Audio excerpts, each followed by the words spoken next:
has to be used as a tool of education. And I was wondering if in your final comments you might want to say something about that, because you all come at this from diverse yet similar backgrounds. So Christine, could you answer first, then Manolya, and then we'll have final comments by each. And Yes. you need to speak into the microphone. All right, so at the risk of, since I don't know anyone's politics in this room, at the risk of pissing off at least half of you, my view of this hummus issue is that... We're all Republicans in this room. Excellent. Yeah, you can tell I'm really, sympathetic. Right. No, so this issue of hummus, look, let's be really blunt. The reason why this whole hummus thing pisses off Arabs is that it's seen as culinary colonialism. Absent the settlements, absent intransigence by the Israeli state to a two-state solution, I think the hummus issue wouldn't be an issue. So I think that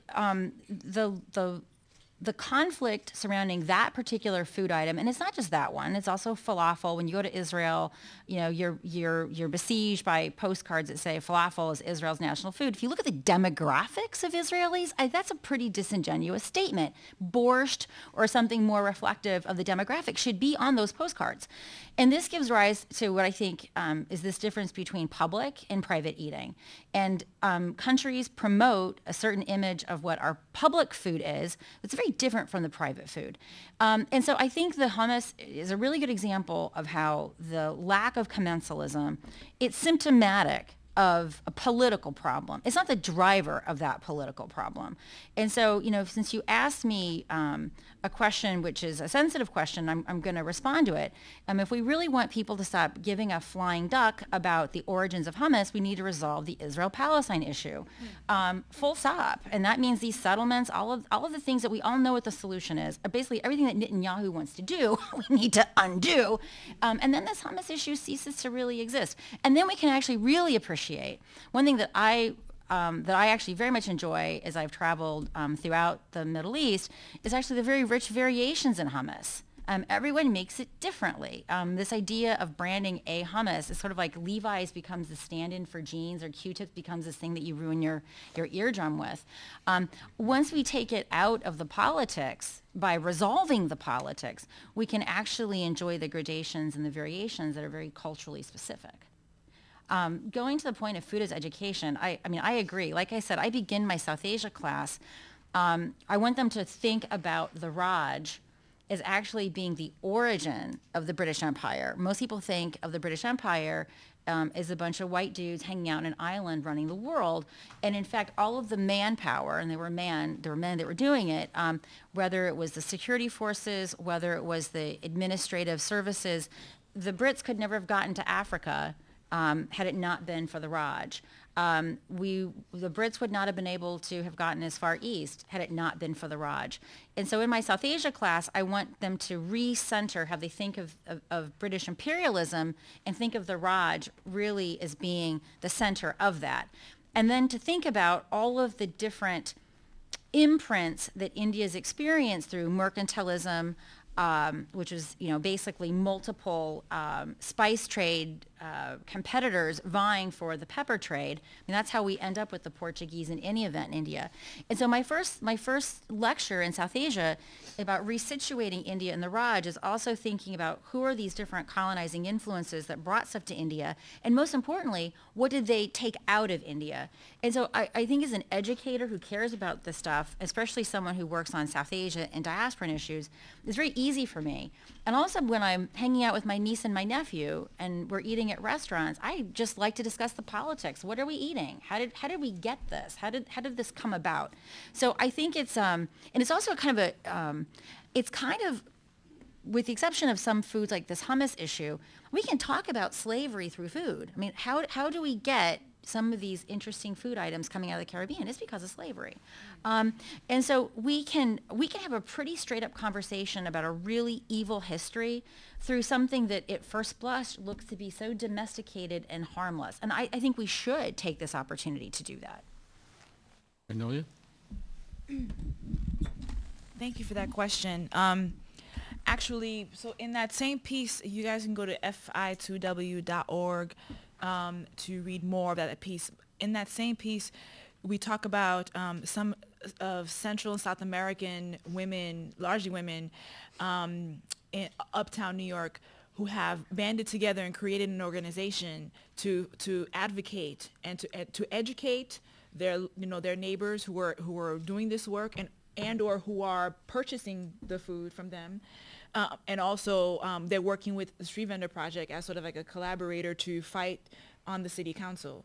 So there's a lot of organizing happening to sort of enable them to not just sustain their culture, but to sustain their livelihoods, because New York City is a very expensive city. I mean, one of the most staggering statistics for me about New York in terms of the quality of life there is that New York is only second to Johannesburg in terms of the city that has the largest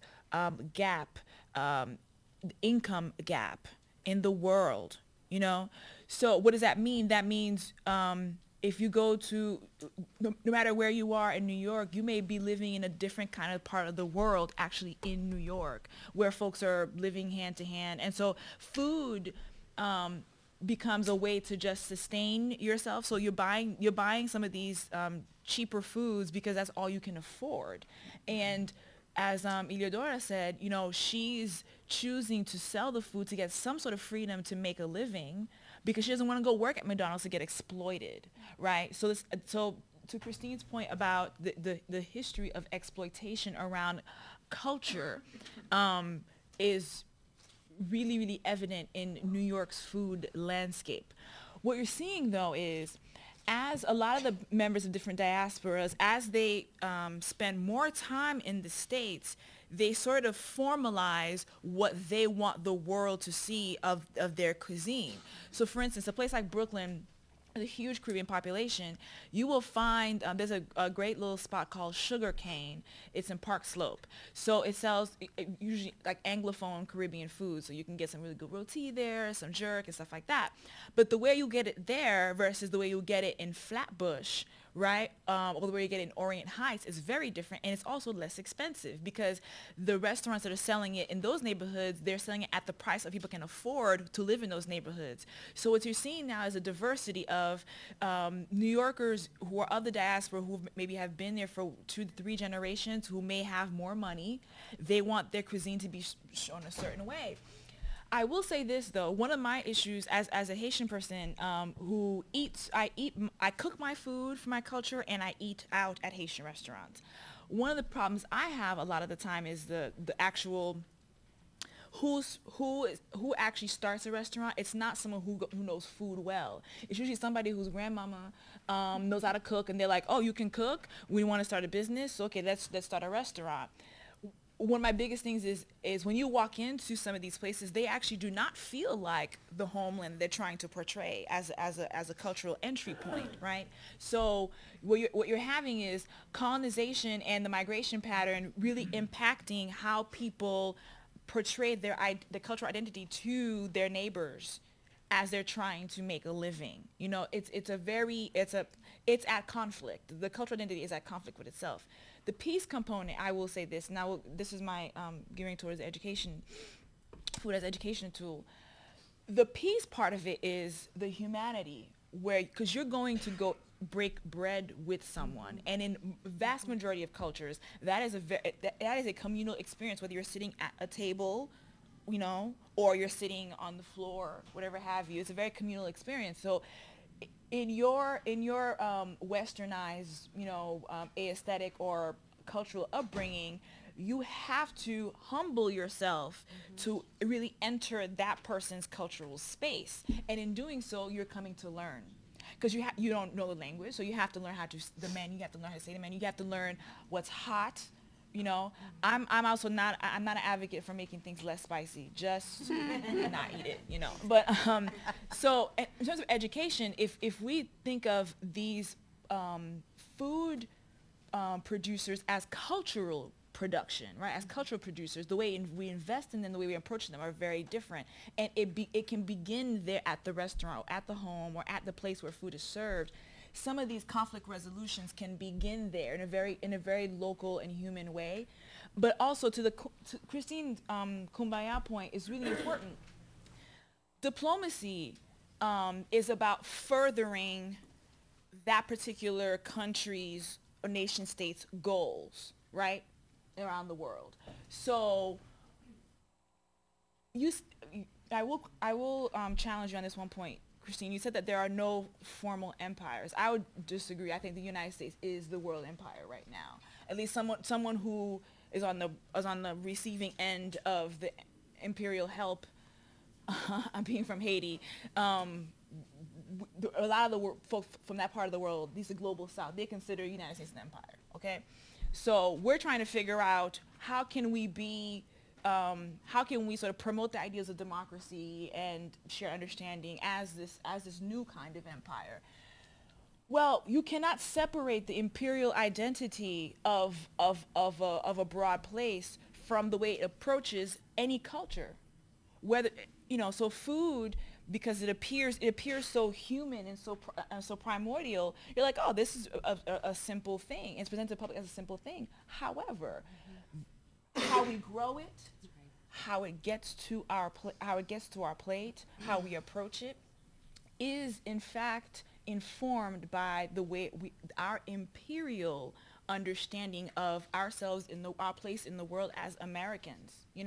So this is why the immigrant experience is very different, because so many of these recent immigrants, they're economic and political refugees, right? So they're coming to the place that a lot of the policy that came from that place negatively impacts their homeland. So a place like Haiti or Honduras or Guatemala, great example with the pupusas and the arepas. These immigrants, they come to the United States directly because their homelands are directly impacted by poor U.S. foreign policy. So they come and they fight for a better place to live here, but then they encounter local barriers of policy because they don't look like, or they have yet to figure out how to navigate the political system here. So the empire works many different ways. I think we have to just be honest about who we are as a people. How do we want to better ourselves? How do we want to better approach it? And how can these conversations help us begin the little steps of conflict resolutions that then build into larger policy? So Johanna asked for final comments, and that was mine. Yeah, I figured that. But Mark and Yale haven't given their final comments yet. So Mark, can you give a brief final comment, and then Yale? Sure. I would just quickly say, and the food is smelling good, so I'll try to say as quickly as I can, that, a lot of what we have been doing through food is building on some of the ideas that Christine has been talking about with the politics of food and women's empowerment and the time that women spend in the preparation of food. So, for example, we have worked in communities in Ethiopia where women have been trained jointly by health extension workers and agricultural extension workers who have provided these women with services and education that increase their status in that community, and the result has been economic empowerment and livelihood enrichment for those women around agricultural production that includes the health dimension and caring of their families. And these women have emerged as leaders in their community. We have worked in the Philippines, in the Muslim area, in communities where we've seen women get together in community groups around food preparation and have done a reinterpretation of the Quran and what it means for engagement on natural resource management, and presented that to the men religious leaders, who have then created a space for these women to have some independence around mobilizing among these women. So it's interesting that happened because of a safe space they had around food preparation. So there's a lot of intriguing and innovative solutions happening at the community level where women are taking advantage of these traditional gender roles associated with food to empower themselves and advance and enhance their resilience at an individual, household, and community level. Yale? That's the perfect, the perfect point for me just to make my final comment, which is I believe that Johanna's question of is, peace education a tool? I believe it's an incredibly powerful tool. I again, fell into it from making a film about it, but as you can hear from people far more experienced than I, as a practitioner of it, it needs formalization. We have created our first work in high schools, in Portland High School, working with immigrants from Iraq, Somalia, almost every country in sub-Saharan Africa, as meeting girls from Maine who are white, whose families have lived there for 7 generations, in a health program as part of their school day, also receiving a healthy meal. Immigrants who are on food stamps, meeting girls who are middle class. It is incredibly powerful. It has brought them, of course, built bridges, but these are girls that previously said to us they did not say hi to each other in the hallway. And now they are friends, they have exposure, but they do need, as you said, a safe setting, and they need a formalized structure. Peace education, but we don't we label it as Slim Peace. It's fun. They come because there's a hip hop class and they get a healthy meal. And in the Middle East, it's difficult to take the politics out of it if you don't even have the opportunity to meet. So the women that we'll be bringing together, inshallah, God willing, Bezrat Hashem, in October, are women that don't have the opportunity to meet. So that's the first step. So I do believe it's incredibly powerful, and thank you so much for creating this safe space today. So in thanking all the speakers, I want to just reflect on what I thought was the funniest, coolest answer that anyone gave to the question of, does food build peace or drive conflict? That was Manolya's answer. She said yes, just yes. And of course, that is the answer. It can be either. And as the panelists have shown today, food's a very powerful personal thing.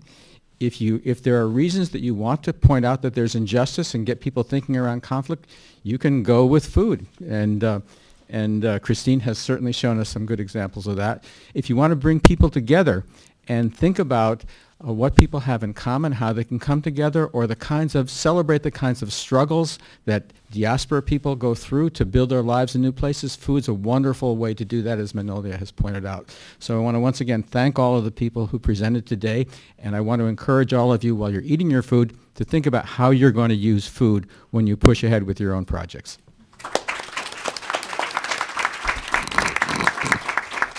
Well, thank you, panelists. Thank you, audience. Now, what you've been waiting for is lunch.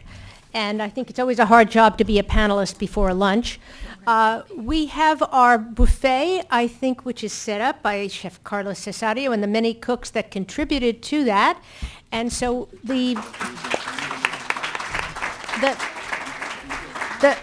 and he has a great team as well.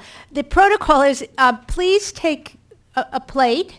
Help yourself to the different foods. If you have food allergies, the food is marked clearly as to what is there. If you're a vegetarian, it's also noted, so you can be respectful of your own food preferences.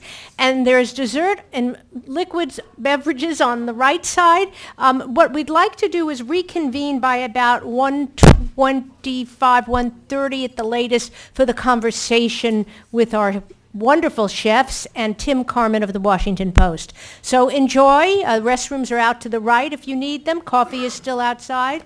Let's go.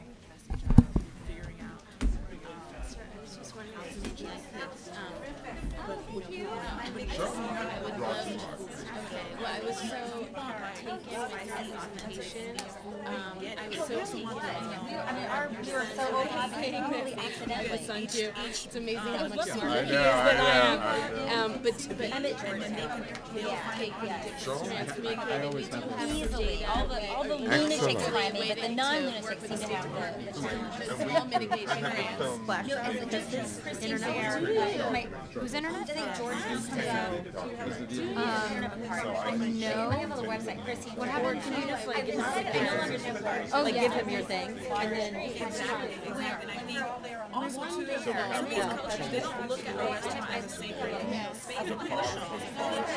The Chinese people, they don't serve you what they eat. That might work. They don't. if you speak Mandarin, you can order something. You know, like, Oh, wonderful. you're one of us. Actually, I'm hoping And then, yeah. Oh, actually, no, I would say that the Chinese, I wrote it age edited we travel a lot to the Caribbean. It's been ages since the CSIS days. I was trying to be more about But you know, they're impacting these cuisines. I am. I'm missing The first time I saw the Chinese I versus love that. A couple of people, well, one person asked but I about will contact you, and I would yes, love they- to meet them. I wouldn't, I don't know. much more imbued. I mean, I wouldn't have done What it a for a lot. pleasure. It was really Oh, I'll give you a copy now. Okay. Yeah. And I'll give you the epilogue. Oh, I'd love to hear what she thinks of it. You mentioned Competence. That hot moment. Have you seen that? I love that movie. That's like my I style. know. It's totally my style. Because now that I'm in Georgetown, I am so disconnected Oh, away from all of it. okay. And I want to include it that if I don't get tenure, I go to It's Rizzo. all note. That's because so I but if I do, a place to enter Okay. yeah, I mean the vet school I have with people had a huge And now we just I did that, and I said, like, yes, anyway. Yeah, no, I yeah, connect exactly. anyway. It's economic. It's, I mean, I have my professor, but I don't know where he put it. So are you grabbing lunch? Yeah, it's like up in there. He's trying to like connect using his phone, so we'll see. Happened last meeting in 20 years, where they say, no, we can't just tell the story of the restaurants opening up because the way we are discovering is changing. Oh, you are. What a community. It's incredible what that community has done. Created 10 groups in a year. YMCA, off the grid bringing together these immigrant communities, welcoming them. The high school system now want to go to the destination where the cultural community is philanthropic, and as you know, for a long time it was white, and and now all of a sudden it's incredible that you're telling that story at the root. Well, because all these journalists are from those communities. Yeah, exactly. So the way we approach the story is just we're basically telling something that of people who know. Oh, that was the first We came up with the idea. Oh, wow. But the story evolved because she got to meet the women and talk to them, and they were like, But what we heard was that from when that first started 30 years ago almost is that there has been bumps in the it road. became an But exploration now the community really wants to build a vision. Yes, and it's an issue that we did on immigrant women in food, right? A whole issue. So you're talking to the Marquetta people. Oh, we have women restaurant food owners. We have women who are growing food because they have to. Because they live in urban deserts and they can't get access to fresh fruits and vegetables. So we did a whole issue exploring how immigrant women interact with food on multiple levels. And this That's exactly it. Yeah, and it's right there. People can experience it on a daily basis. Right. Well, I wanted to give you a Thank card you. as well as a card about our Food History Weekend in October. No. This is the It's first time having we're an doing this. opportunity, It's a 3-day right? thing. It's a gala But it's amazing. We are hopefully going to scale to 3 more this high year it's schools innovation in Portland. Portland. Next So year maybe it might be something else. what was the name Every of year it? it's going to change. So do you guys have folks come and present and talk? Yeah. We're having the first day is just a gala thrown by the Julie Child Foundation, which will be really, really interesting because it'll be the kickoff event. And then we have a day of roundtables where we're talking about innovations in food, in the field, agriculture, in the marketplace, and business and industry, and then finally in the kitchens. And what it means at all these different levels, and what are the challenges of being innovative throughout food history while staying true to the nature of how Yeah, we it's amazing. Well, if you need Yeah, someone to to see talk how about many. very specifically. Deering is next. Deering is next. What's it called? The exchange that happens in the diasporas of the Caribbean that who live here in this country and will go back home all the time. Yeah. That's a really interesting space. Right. Well, we do need that. We do. We're quite lean and mean, and everyone is on board, and everyone's happy with their ROI Well, and everything. certainly let's stay in touch, because But we're it's doing just a ton of food in order to programming, and scale. what you're But we working on have is exactly received some the Title I funding, so tell that's the story exciting. at the Because that level. will allow us to reach. I think, I mean, I would say every school there for Chevrolet, which is Hi, my name is Tawny. I'm a graduate student at the Middle School of Journalism. Oh, you do at Northwestern? Yes. Well, I actually Yeah. now, That's I'm what's also so exciting. between New York and my partner and I, we actually live in that. Yeah, we. Oh, really? Do you like it? I do. I mean, his family was raised there, so it's kind of like very homely, you know. But I was being raised in Boston. It reminds me of Cambridge. Oh, really? Yeah, it's just the same because you know Harvard is based there and so is MIT, so it's a college town. But you know, we went, you know. Yeah. It's a pretty town. And Medill is awesome. They seem It is. to. It's amazing. The fact that they let us go our last quarter year. So, do you mind if I record our conversation? I have a quick question for you. Okay. So, I know you already addressed this question. You said, like, peace. I'm sorry. Is he? his job is With all the issues that are happening around the world, do you think You have a like, card? food would actually Or I could Just give me my email. That would be great. have among like the Middle East and the U.S.? Oh, okay. Well, Does in it terms have? of My name is correct. Let me so put it there's peace at different Okay, levels. I'll just write it down. I think in communities where there are multiple A cultures R L living next to each other, F D B. in neighborhoods, in towns, in cities, Wonderful. in states. So if you don't mind, that would be great. I'll just send you a deal. Thank you. We have multiple Thank issues you. flavors of food production. His job is to Private sector and their interests. Right, right, I understand. Well, thank you. Thanks so much. Thank you. National Thank you. policy of each of these different No, Thank you you. tell me. Hi there. on a national level, it's Hi, Noah. Nice to meet you. actually it is a source of You're fine. You're fine. I'm. people are trying to make money off the food production and off of the culture of production. So I think on an international basis, it's going to stay for a very, very long time. Okay. So yeah, I was just wondering a couple Is questions. where Sure. Like, is it starting going to be because a you're forced interviews with I did. Yes. So was there like what ways or did you someone go who may about just be from a different part of the country where you're from. You know? I have an idea. Since you have like a lot of questions, I can see. Do you want to just email me, and then we can set up a time to talk if you're doing. So it's I don't have any more cards, but if you just YAEL another LUTTWAK at slimpeace.org. Some of the international policies. And I'm sorry, actually, you just need to yell at some piece. My personal one is yellowbucket@hotmail.com. That's my personal one. So either one, and I'd be happy to talk to you. No problem. No problem. You know, so that's the multiple levels of peace and conflict that I think we need to address. It's not just one thing. You know what I mean? That's sort of where I come to it. Is there like a specific research that kind of shows that this is how much peace has been built by, people eating, sharing the same food?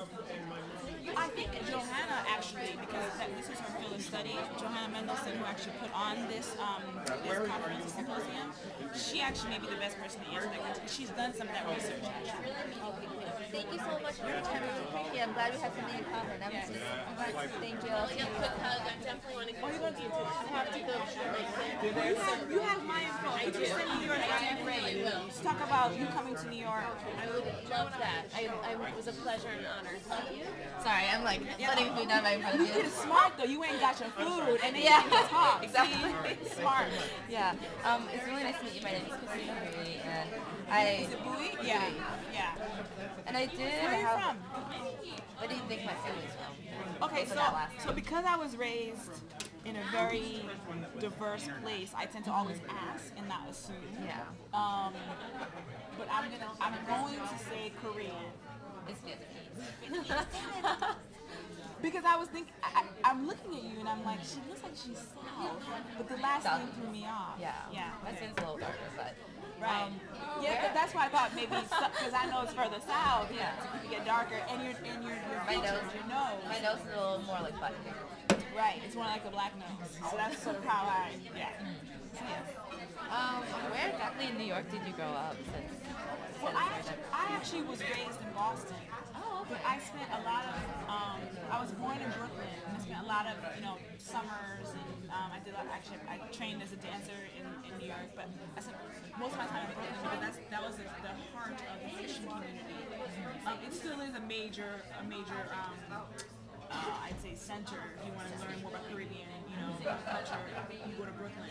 But because that's where I was born, and because most of the people I knew, my family, they were all there. That's for me. New York is Brooklyn. Even though, you know, Queens can be like, Queens has a huge Caribbean population now. Long Island's getting a huge Caribbean population because folks are moving on. They're buying homes. They're finding different places to live and think about schools. So they're leaving that cultural hub. But for me, it's Brooklyn. You know, so that's where I spend the most of my time.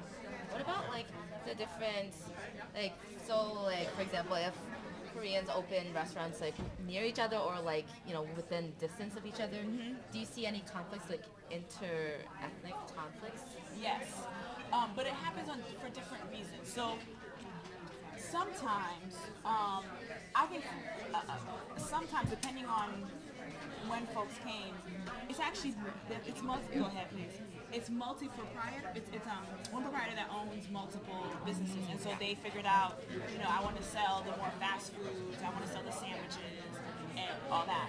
A lot of other times, though, it's folks who see, oh, they do like the plantains really, really well. So maybe if I carve out a different niche for myself, I can get this other segment of the population too. So you see some of that happening. The conflict does happen when folks are from in their homeland. They come from their homeland. If they're from a place that has where certain groups don't deal with the other group, I'm gonna give you an example. Like Dominicans and Haitians, we share an island, but we don't like each other for the most part. Although you find a lot of Haitians who are Dominican and vice versa.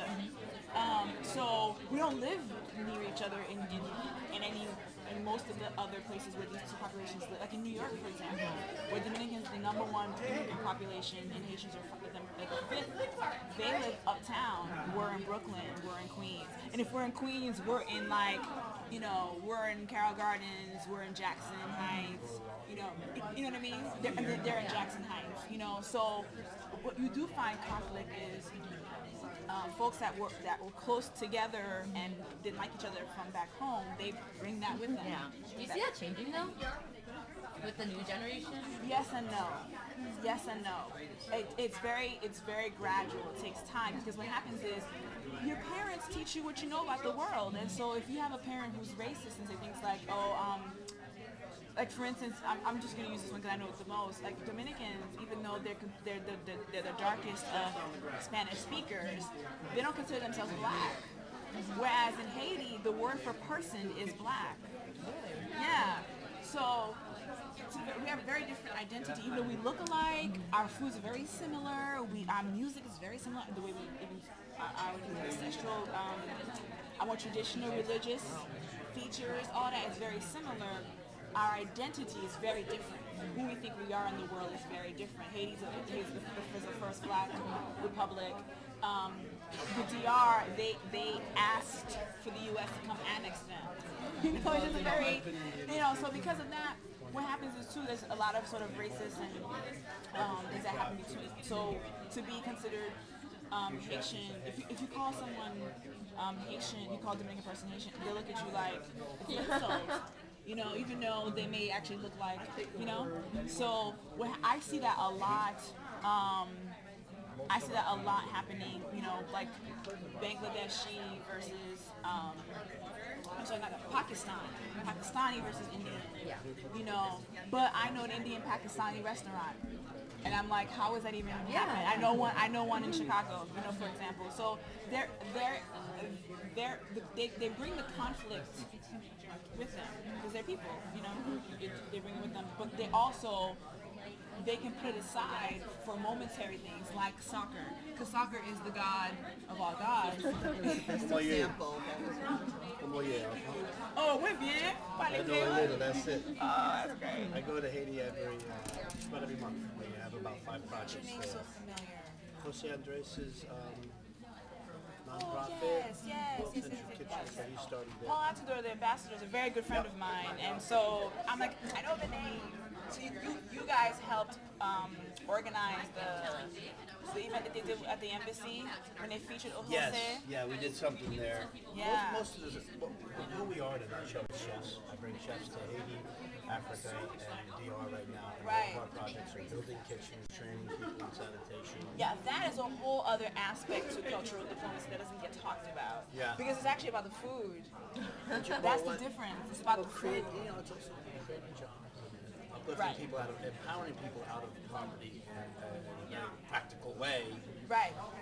Kind of softens. And also elevating cooks to chefs. Like some people may not always have formal training, but the idea of a chef in certain cultures, like chef's a very Western concept. Yeah. And so folks who are really great cooks don't always get considered that way. So what I found fascinating is there's a good friend of mine who knows about your organization. Like she was not a formally trained chef, but she's amazing. That's our biggest project. In partnership with Stephanie, the Ministry of Tourism, we actually are running a brand new culinary school in Port-au-Prince. Where? In the old École Italienne right now. Yeah, I know that is. Toujours right there. Right. So it's in the old school until we build a new building, but it's totally my curriculum, totally my teachers. Oh, wow. I've trained them. So, and the reason that came about is that we go in there for years now. And first thing I did is go to all the restaurants and hotels and ask all the chefs, hey, what do you guys need? They're like, we need talented cooks. Yes. We're not going to come and teach people how to cook anymore. Of course, they know how to make fantastic food. Griot, I love Haitian food. But to teach someone the knife skills and the practice. And the line of the kitchen. As a matter of fact, we have, that's another piece what we do is entrepreneurs. But we also have a bakery and a fish restaurant, both in an orphanage run by Partners in Health, called Honor. And both of those not only train people, but generate revenue for the orphanage. Wow. So that bakery actually was our first thing. Bakery in the orphanage as well. So people saw it online. Now I'm doing one in Zambia, Africa, Johannesburg, You know why? You know why? You made a really great point, and that's why I try to drive home. Food is it's livelihood. It's a way to make a living, but it's also a way to make a living where you're your own boss. You're not subjected to exploitation. And what happens is when you open those kind of things, you're teaching new skills, and folks are feeling like you're bringing something, you're making a contribution, so they're going to be much more saying, oh, come do that here, as opposed to what happens to some of the other NGOs where they go and they just come in and they do their own thing. This is different. This is like, okay, you do this here, how can we support you? How can we help you build the infrastructure and build the talent and train folks? I ran DC Central Kitchen for 10 years here. Right. So we were very practical on the ground getting it done. So when I came to Ambassador Belmore, right. Do it that way. Right. I hate to tell you guys, but I'm going to go do it my way. We're going to do private funding. We're going to bring chefs on the ground. You're not, it's not, because it's not political. I'm not. That's where the conflict. Yeah. It's the politics. Yeah, can I get a business card as well? Do you have a I do not, but what I can do is I can share my information with you. I'd be glad to do that. Do you mind writing on here? Oh, yeah. I just find that this conference is bringing together like so many different worlds. Right. My mentor, Robert Eggers. Yeah, Joanna definitely has a very broad, because of, she's traveled so far and beyond. And can I say how amazing it is that you're able to like sit here and be on a panel and also tweet at the same time? Well, so interesting. I didn't realize I was doing it, but I don't know who it is, but there's a young woman here who's tweeting what I was saying a lot, and I was like, I tweeted like once or twice, but there's someone else here who was tweeting a lot of what you said. a lot, and I was like, oh, I gotta like give her some love. I gotta find her. Okay, so my email is actually really easy. It's just my name at Gmail. Oh, okay. So no periods. Oh.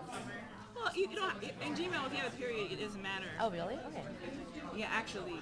And Heather is here too. The great my son is. Yeah. That's a C-H-A-R. You'll see my name in the program. Yeah. Okay, thank Very you nice so to much. meet you. Enjoy really your nice food. to meet you. My son is actually just writing oral history from a restaurateur from Haiti in LA. What's their and name? they're going to go. T. George, do you know him? I know of him, yes. He is the best, most enthusiastic person I've ever met. You know what I could do? Do you have your program on you? So I could write it there. Oh, no worry, I will. And I'm here for the whole thing. They were just talking about food as a way of building economy.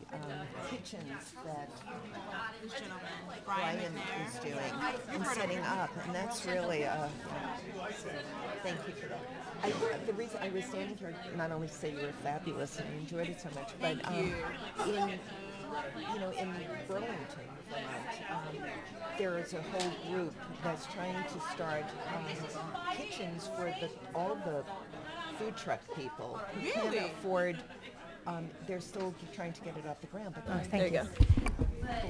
Good afternoon. I hope you're getting your conflict cuisine, and you can get up and feel free to get dessert, but we'd like to get our panel started in about 5 minutes. So for those of you who haven't eaten, please go ahead and grab a plate. For those of you who have eaten and want dessert, it's over here to my right, your left. There's coffee outside, but we'd like to get the next panel of a conversation with our chefs going so we can keep to the conflict schedule. And please enjoy, take seconds, and we look forward to seeing you soon.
is Chef Carl.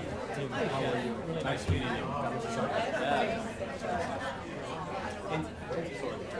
So you're back at the school now? No, you're in. I'm sorry, I'm still trying to get it all done. You got the catering company. Okay. Any questions? Okay. You know, I've been in the business for 15 years. Okay. I think we're gonna do the Russian one. Yeah, that's the one. Let me just make sure. So everything's here, but obviously when you get ready to do it. So yep. Right now, so, Great. You know, the clientele, Yes. Yeah, I just put both of them up. But that's great. Thank you. No problem. Now, I just, my disc ran out over there, but I can get the rest of this off.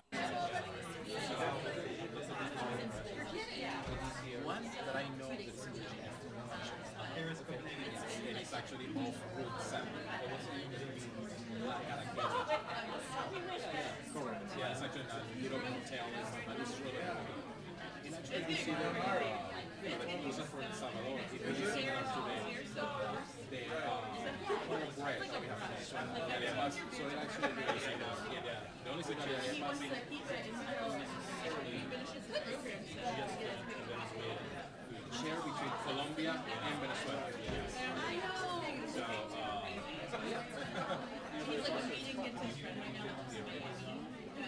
Yes, I so full I couldn't actually have the opportunity to eat. Yeah. But you know, at least I saw it.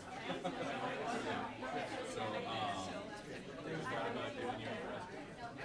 right now I'm making business and it takes actually 24/7.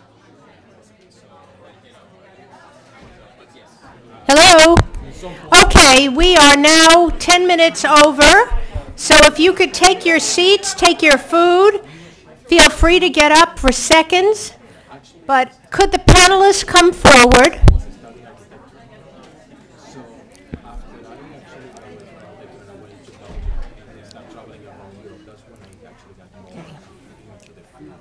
Okay.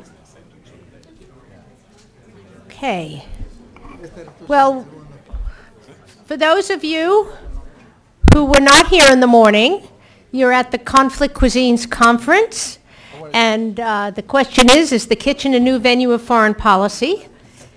And we are very lucky for our lunchtime panel to have with us 3 chefs, a restaurateur, and Tim Carmen, the well-noted food writer of the Washington Post who does Cheap Eats, and now you have a new name for that column, Tim. I'll let you tell them what it is. But I always think of Tim Carmen as the unofficial ambassador of ethnic food in Washington, because there is no one who writes a story as compelling as Tim Carmen when it comes to describing the history of chefs in this city, and not the high-end chefs, but the people who really work in the kitchens, the people who do the hard labor and also have tremendously interesting backgrounds. So I'm not going to say any more, because this idea of mine was for Tim to introduce our chefs and also to have a conversation about what they see as the type of cuisines that they cook, that they teach about, and that they serve to our citizens.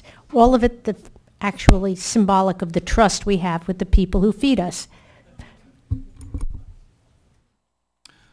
Well, thank you, Joanna, for that introduction. It was way too kind.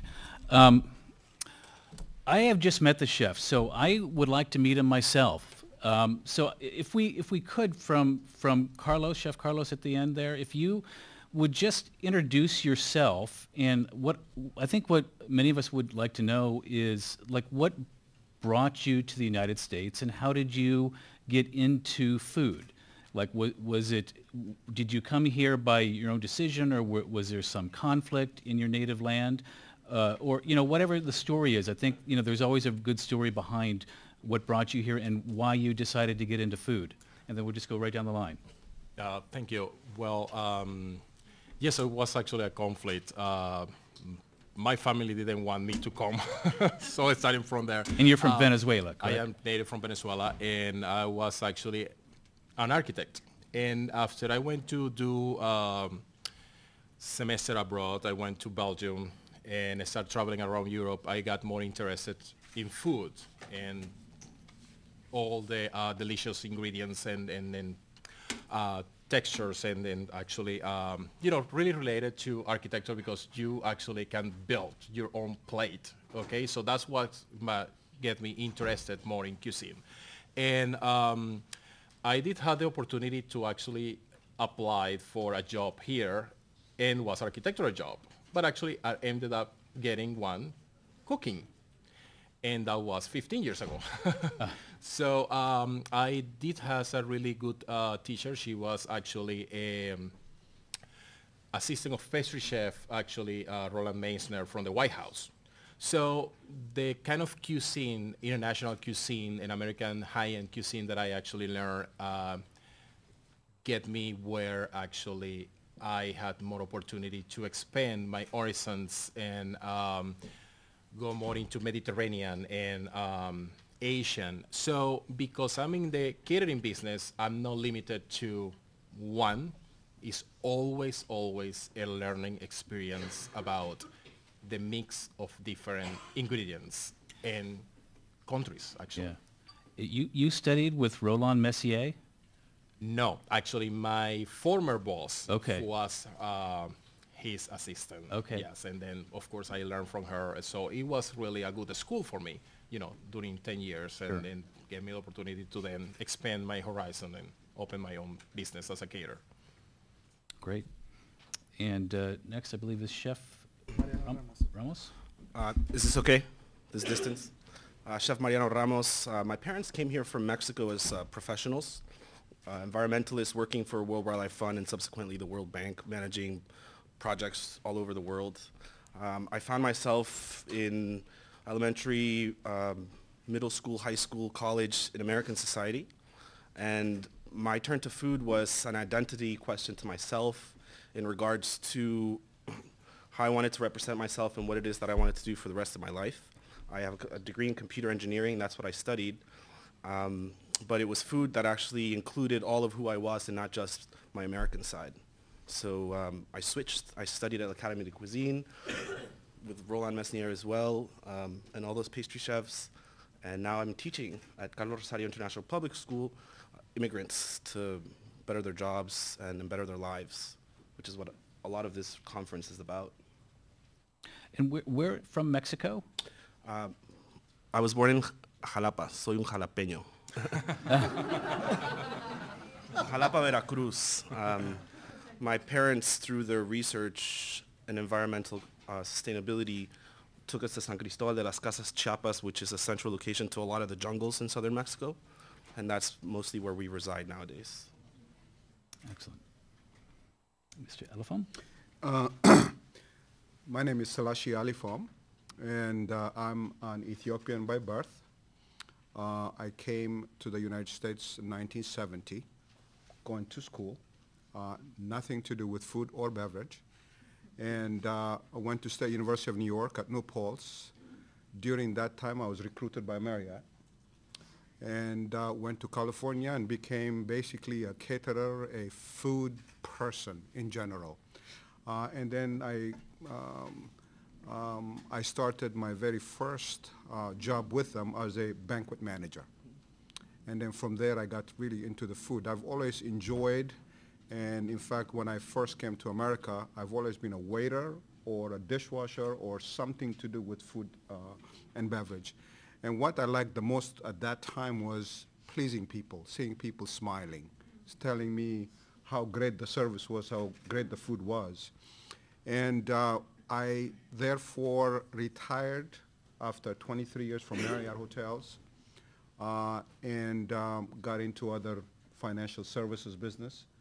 And then everything went haywire, and then I got back into the restaurant business. One night I was in Georgetown with my wife having dinner, and I knew a restaurant called Zed's. And 2 weeks later she called and she said, would you be interested in buying this restaurant? And I did not even blink, and I said yes. And it took us 6 months. And the idea and the philosophy in which I operate, and I wanted to operate at that time was, I don't have a chef background. I don't cook. I enjoy Ethiopian food. There are a lot of Ethiopians in Washington, D.C., probably the highest population in the North America. And I just wanted to share this excellent Ethiopian food with the public, not just with Ethiopians, but with everybody that that lives in America and comes from abroad. I want to say, therefore, we started an upscale Ethiopian restaurant which focuses on food, regular Ethiopian food service, different displays, service that is superior. And we just wanted to really show everybody that this is an Ethiopian place also, that we can be able to compete with the current urban restaurants. And that's what we've been doing so far. We are located in Georgetown, 28th and M Street. And that's really, I look at that thing as passion. One of the things that I tell you about restaurant is it's all about wanting to talk to people, engage in conversation, and then educate those that come to experience the food that they've never had before. And then when they leave telling you it's amazing. To me, that's a fulfillment. And that's what it's all about there. Yeah. Jeff? Sorry. Oh, here, we can put it here. So my name is Benjamin Velasquez, and I am originally from El Salvador. As an immigrant in Washington, D.C., first of all, in El Salvador, I always wanted to become a lawyer, and I was working for a courthouse during the Civil War in El Salvador. But working for the government, actually in a conflict region, being a young person really is a crime, because at the time the communist guerrillas were hunting young people, and the government back army also were recruiting you by force to join them. So my only choice was really to flee El Salvador. At the time there were no visas, especially to young people.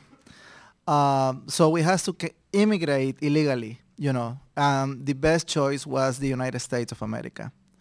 When I get here, you find yourself in a country without family, without friends, without roots, speaking other language. People who really have other culture. To me, the Americans were speaking everything upside down, you know. It doesn't make sense to me. I mean, but I was in the United States, so why not everybody speak Spanish? That was, you know, a question that I always, you know, ask myself. And then I realized that I was on my own and I had to survive, which is one of the main things that an immigrant will experience in any country in the world. So in order to survive, my first job was as a dishwasher. And I worked as a dishwasher for 8 months until I got promoted, you know, to assistant prep cook. So I was a prep cook for about 6 months, and then I was a line cook for about a year. And after that, they offered me a position as a supervisor, as a shift supervisor, and then as a sous chef, and then as a chef, and then I was, for the Corporation of Mexican Restaurants that I was working, El Torito Mexican Restaurant at the time, I became a trainer. So that's how I started becoming involved with the areas of training food services employees. The problem that I faced was that because of my limited English, I was training people that eventually become my bosses. And, you know, sometimes people call it the glass ceiling. You see everybody moving up the ranks, and then you get stuck. So I went to a culinary school for about 3 years, and with my degree, and then I was able to see the entire panoramic of the industry, and I realized that culinary arts and food services is the largest industry in the world. You know, it's the only industry that never shrinks but expands. And if you look at food services from any angle right now, we are even in the space. Wherever there is a human being, there will be food services present. There is food over there. So a lot of people say, you know, the oldest profession in the world. I say, of course it's cooking, you know, because people eat since the day they are born. So that's who I am. Since 29 years ago, I work for a school called Carlos Rosario. It's located in Washington, D.C. And we basically serve immigrants from all over the world. So we have some experience on dealing with people from different nationalities and backgrounds. But one thing is certain, Washington, D.C. is a melting pot. It doesn't matter which hotel or restaurant you go. If you have the opportunity to go to the back of the house, you will find an immigrant working over there. And that, to me, that is a richness that we have in Washington, D.C., because and then you are able to experience different flavor profiles from all over the world, basically. Even at the embassies level, you know, the countries, the representation, their diplomatic representation here is at the White House, so they wanted to send the best chef to Washington because they don't know when a U.S. senator or congressman or the president of the United States will visit the embassy, and they wanted to make sure that these people is served accordingly. So thank you very much for coming. This is a wonderful experience for, I guess, for all of us, and I really thank Dr. Mendelsohn for making this possible. Thank you. So we've got a really diverse panel of chefs and restaurateurs here, and you obviously all come from different countries. You know, the United States has a reputation, pretty well deserved, of imposing its will on a lot of different countries. And I think, you know, the interesting thing that I've seen in doing this job is that America also accepts other flavors and other cuisines and other cultures, but it takes time. And this is sort of a mystery to me. And I think we've got a really interesting panorama here of cuisines that have moved from sort of the community in which they may have first been in the United States to much more mainstream. I think we've got Mexican, we've got Ethiopian, we've got El Salvadoran, and then Venezuelan. And I think you could probably plot those all on a spectrum of how far in the mainstream. But I'm curious, on each of your perspective, why do you think your native cuisine is where it's at in the United States, and what pushed it into more the mainstream? Chef Ramos, let's go with you first, since I think Mexican is probably the most well-known among the Mexican four. cuisine has been growing a lot in the past recent years.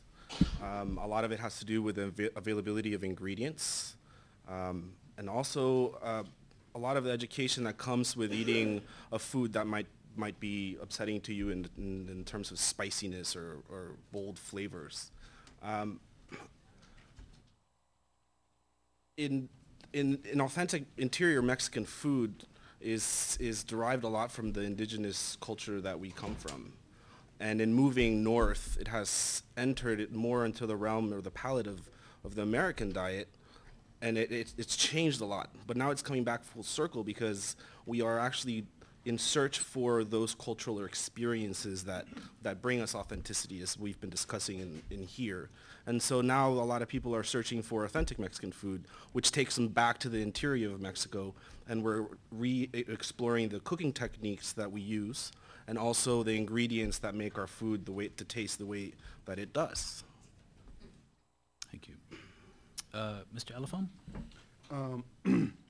I think the most important part of having a restaurant is it's all about the flavor, it's all about the cooking style, and it's all about the smell.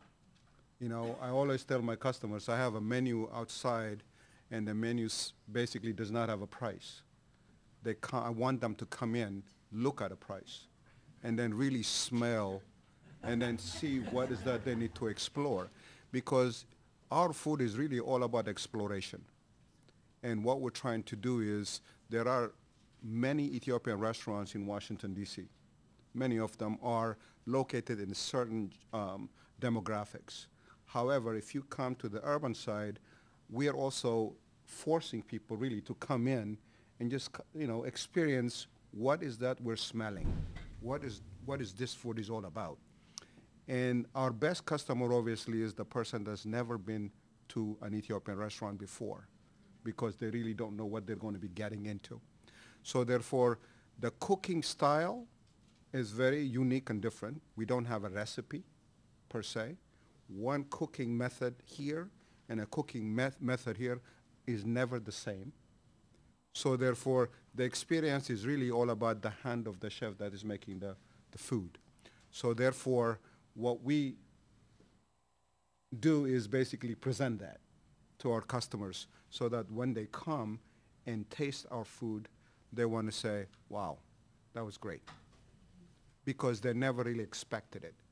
And Ethiopian food is also a good food. They never expected it. And the other thing is we eat with our hands. There is no knife or fork. So for some of them are very difficult. Kids tend to enjoy that more than the adults. And you know, as my job also, I love talking to people, and that's what I do the best. As they cook and present this food, I talk about the food, trying to make sure that everybody understands what is that they're eating, how is it made, and that sort of thing. So, do you ever get pushback on utensils? Like, yeah, in Ethiopia, do they, like, no, I really need to have a fork and knife? Yes. But you know, the idea of the experience is, the overall experience is that really the hand is the integral part of the enjoyment. So we try to convince them. Sometimes they will give it a shot and they'll go back to the fork, but which is okay. But we don't offer the fork or the knife or the spoon on the table. And Chef Velasquez? Okay, well, as a chef working on a restaurant, personally, I love the American customers. It doesn't matter what you give them; they never complain, and they pay the bill. Plus, really? they give Plus, they give you a tip. When you are working for an ethnic restaurant that have people, let's say Salvadorians, they are very exigent on authenticity. And on top of that, if you charge them $2 for a pupusa, they say, "Are you crazy? I pay a quarter for this in El Salvador, you know?" So they are expecting for you to provide authenticity. They expecting that you will honor, you know, what you are offering. So until the late 90s, Salvadorian restaurants has to rely on other major cuisine to create a fusion. For example, you will see during the 80s and 90s, Salvadorian and Mexican restaurant. Because, you know, in order to be attractive, you have to partner up with someone that is popular. Nowadays, after the year 2000, you can easily open a 100% Salvadorian restaurant. However, still, you know, you have to kind of like modify sometimes the recipes for your customers because they are the ones who actually pay the bills. So when it comes to 100% authenticity, as Chef Ramos said, you know, it really depends on the regions. In El Salvador, really, you cannot really ask too much because, you know, we are like a matchbox country, a very, very small country. So we really don't have too many different regions over there. But still, when it comes to, we do have certain dishes that are very authentic. And I would like to make another comment. The dish that really have made us popular and put us in the culinary, you know, worldwide spectrum is the pupusa. But in El Salvador or in any other country in the world, we have chickens, we have fish, we have veal, we have lobsters, you know. So that's very much my comment about it. Is it easy to get the ingredients now from El Salvador for anything you need? Yes, absolutely. We have distributors now like Rio Grande that will ship you anything that you want over here. In fact, they will sell you products that are processed in El Salvador and they are being supervised by the USDA throughout the American Embassy in El Salvador. It's called Rio Grande, I think. So the pupusas that they sold, those are prepared in El Salvador and sold over here in the region. In any Latin American market, you see the Rio Grande products, those are being processed in El Salvador. And then Chef Cesario, the cuisine that's probably hardest to find here in the DC area is Venezuelan. And I'm really curious on, why you think that is.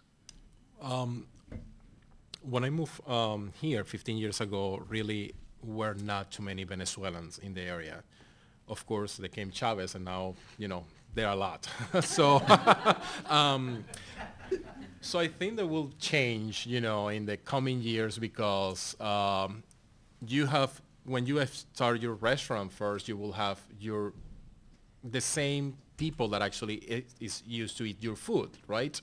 And then when you have the majority of population that actually will come to the city, then you can expand your horizons to actually to the native in the city, like Washington, D.C. Or if we go actually to Florida, there are already a few Venezuelan restaurants that actually are offering, and we are well known for the arepas. That is actually almost the same as the Salvadorian pupusas, in the difference that actually the arepas actually has been open and filled. The pupusas are actually already with the filling already prepared inside. But Venezuela actually had, when it really opens into the oil, background, it was actually like a melting pot of different countries. So we are actually don't have a really traditional Venezuelan dish, or because it's an influence of many, many, many countries. Like in Venezuela, it's really well known to actually eat Italian, and Spanish, of course, that actually were, from our ancestors. So, but, just live a few years and you will see that you will find some Venezuelan dishes actually around. And what are the primary ingredients that you would find unique to Venezuelan cuisine? I will actually say that, the main dough actually to do the arepas, now you can find it at any supermarket. Before, actually, you have to go to ethnic supermarkets. Now you can actually find it at, Giant or Whole Foods, or actually Safeway, So it is coming. Excellent. Well, I wanted to ask the assembled crew up here, like apparently earlier in the day there's been a discussion between culinary ambassadorship and gastronomic, whether it's country to country or within the country. And you all have experience of this. Do you find that it's easier to go to another country and find a receptive audience, or is it easier to kind of within the same country promote your cuisine, and why one over the other? Mr. Alafone, would you start? Sure. I think within the country the market is already saturated, so out of the country probably will be the best exposure and the best need. In fact, most of the client base that we have at DAS are international travelers, as opposed to like tourists and that sort of thing. So they always ask, we really don't have anything like this in where we are. Huh. And some would even suggest, would you like to come and do this? So therefore, certainly the need is definitely there. Because the flavor really is unique, the make of it is unique, and when they come and they enjoy that unique ingredient put together and presented in such a way, they really want to go back, but they can't because they're not there. They're in a different country. So there is a request, whether it's serious or not, but at least there is a question. Why not here? We don't have, even here within the United States. So I think it is easier to promote that because we all like to discover. We all like to discover. In fact, the demand has grown in such a way that people look up on the social media, see what is going on, who's giving the best food or in this kind of a market. And so if you go back on TripAdvisor or OpenTable, which is the largest reservation system, it kind of gives you an idea of what people are doing. And if you are within that mix, there are people that are going to come and try it just one time. And I think the opportunities are huge. So therefore, taking it out of the country, in my opinion, would be the best exposure. Anybody else have thoughts on in-country versus out-country? And I also think it has to do a lot with the social class that you're tailoring your concept to. Because if you're trying to sell food in Mexico in a street cart, you have to have some serious good flavor, maybe not a lot of flair, but you have to compete against all the other vendors that have already made it. Right. But if you're trying to, let's say, myself, that I've been trained in America, classical French techniques, grew up in Mexico, have a Mexican palate, if I were to go to Mexico, I'd probably serve you an Italian pasta with mole verde and a butter reduction. And that would work because the flavors are there, except that a Mexican would see that as, hey, you know, what are you doing to my mole verde de pepita? It's usually served with rice, and here I'm getting it with a French reduction sauce and an Italian pasta. It works, and it works beautifully. So if I were to do it, and if I were to try to go back to my country and create my own cuisine, I'd have to reinvent myself and use the strengths that I've been given here to kind of go back and start something that way. But I would not want to open a street cart in Mexico. That would be a lot of competition. So in regards to your question, it really depends on the what is happening in the region. The civil war in El Salvador, the peace accords happened in 1992. From there to the year 2000, there was 8 years of transition. And the country changed a lot because people were used to the war for 12 years. 75 people died. But many of us immigrated to the United States. So around the DMV is 375,000 Salvadorians living right now. And that made us, the largest colony of immigrants in the Washington metropolitan area. What happened with that is that we all have a cultural background, and part of our culture is to send money back to our families. We want them to live part of the American dream. We love so much America that right now the currency in El Salvador is the US dollar. There is no more the Salvadorian peso. We use the American dollar all across the country. And then you send people like Mari Carmen Aponte, who is the U.S. ambassador to El Salvador, that has developed more than 100 programs that benefit poor Salvadorians, mainly female, women. So the people over there is kind of like, they all want to be Americans right now, to tell you the truth. It's not that we feel like an American colony, but we wanted to be Americans, because of the level of life that is living in this country, and also because of the freedom. So yes, we are located on a region that is very complicated right now, the post-war problems. But after the year 2000, the development of technology, the internet, and the communication devices now, like the cell phones and so forth, made El Salvador young generations to be in contact with people all over the world. And that has educated them a lot in how people live in other countries.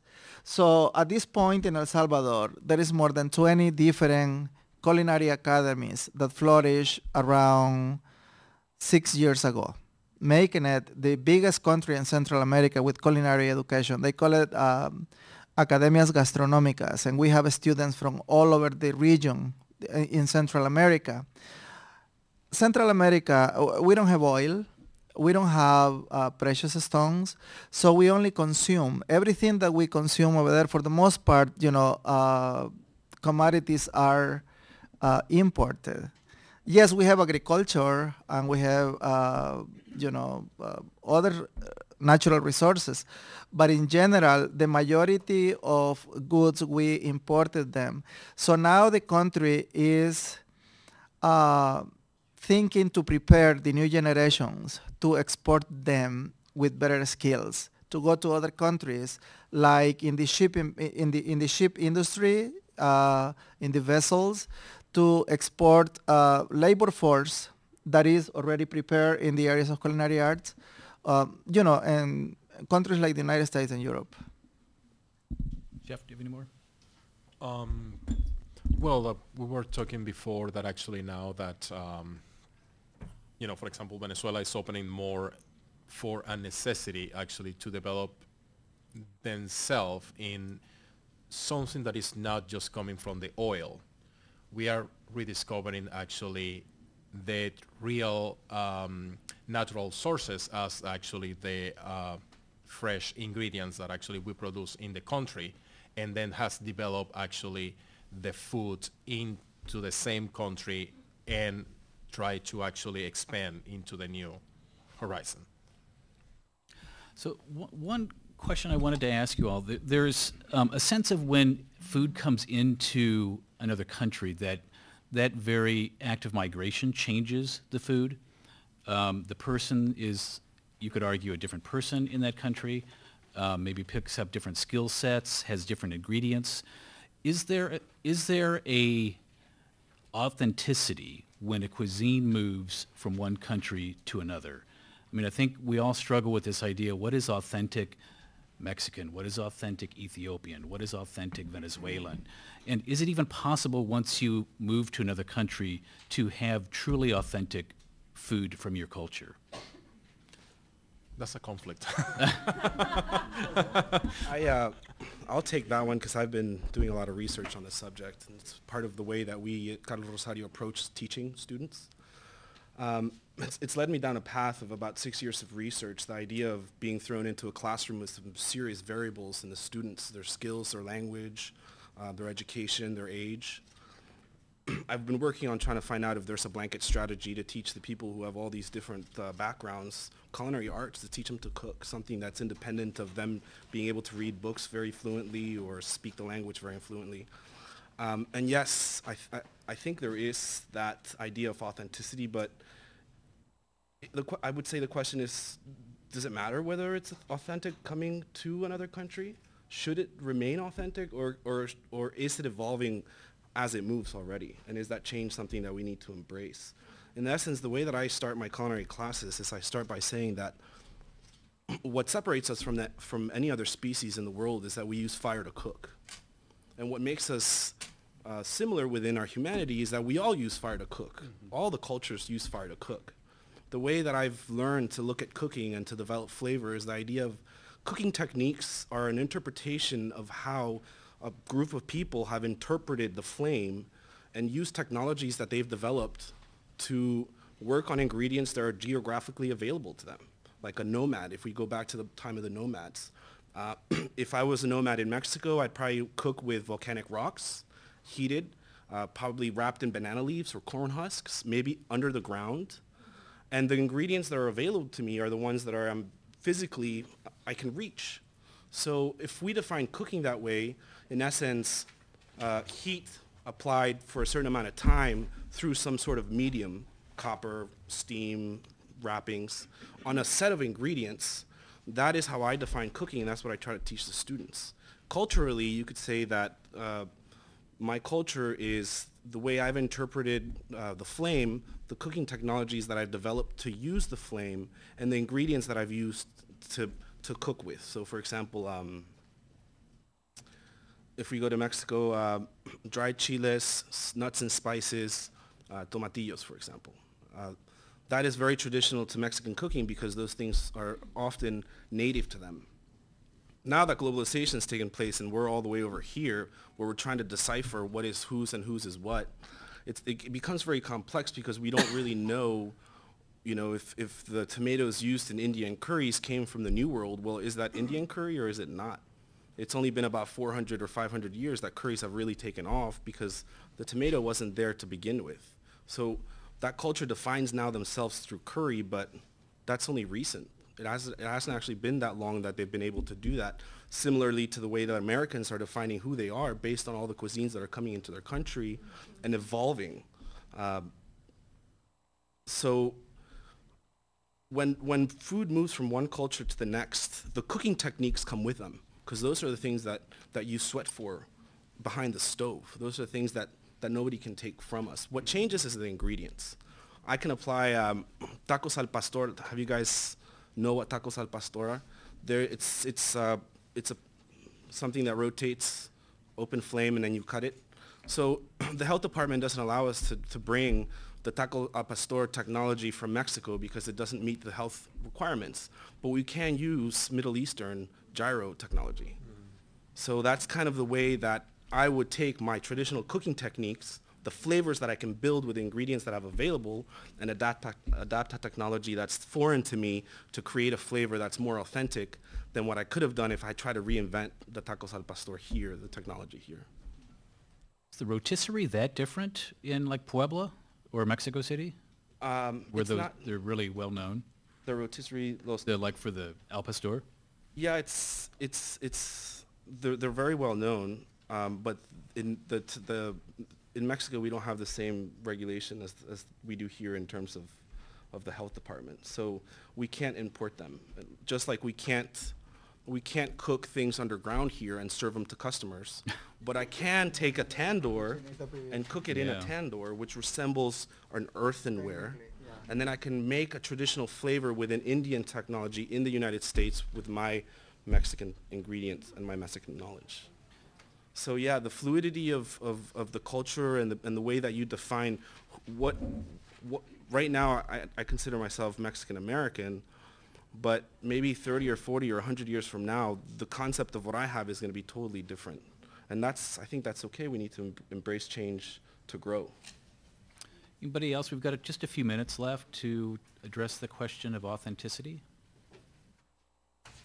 I think there are some, for example, the one comment that I'd like to make is the main ingredient that we use as your utensil, if you will, is the injera bread.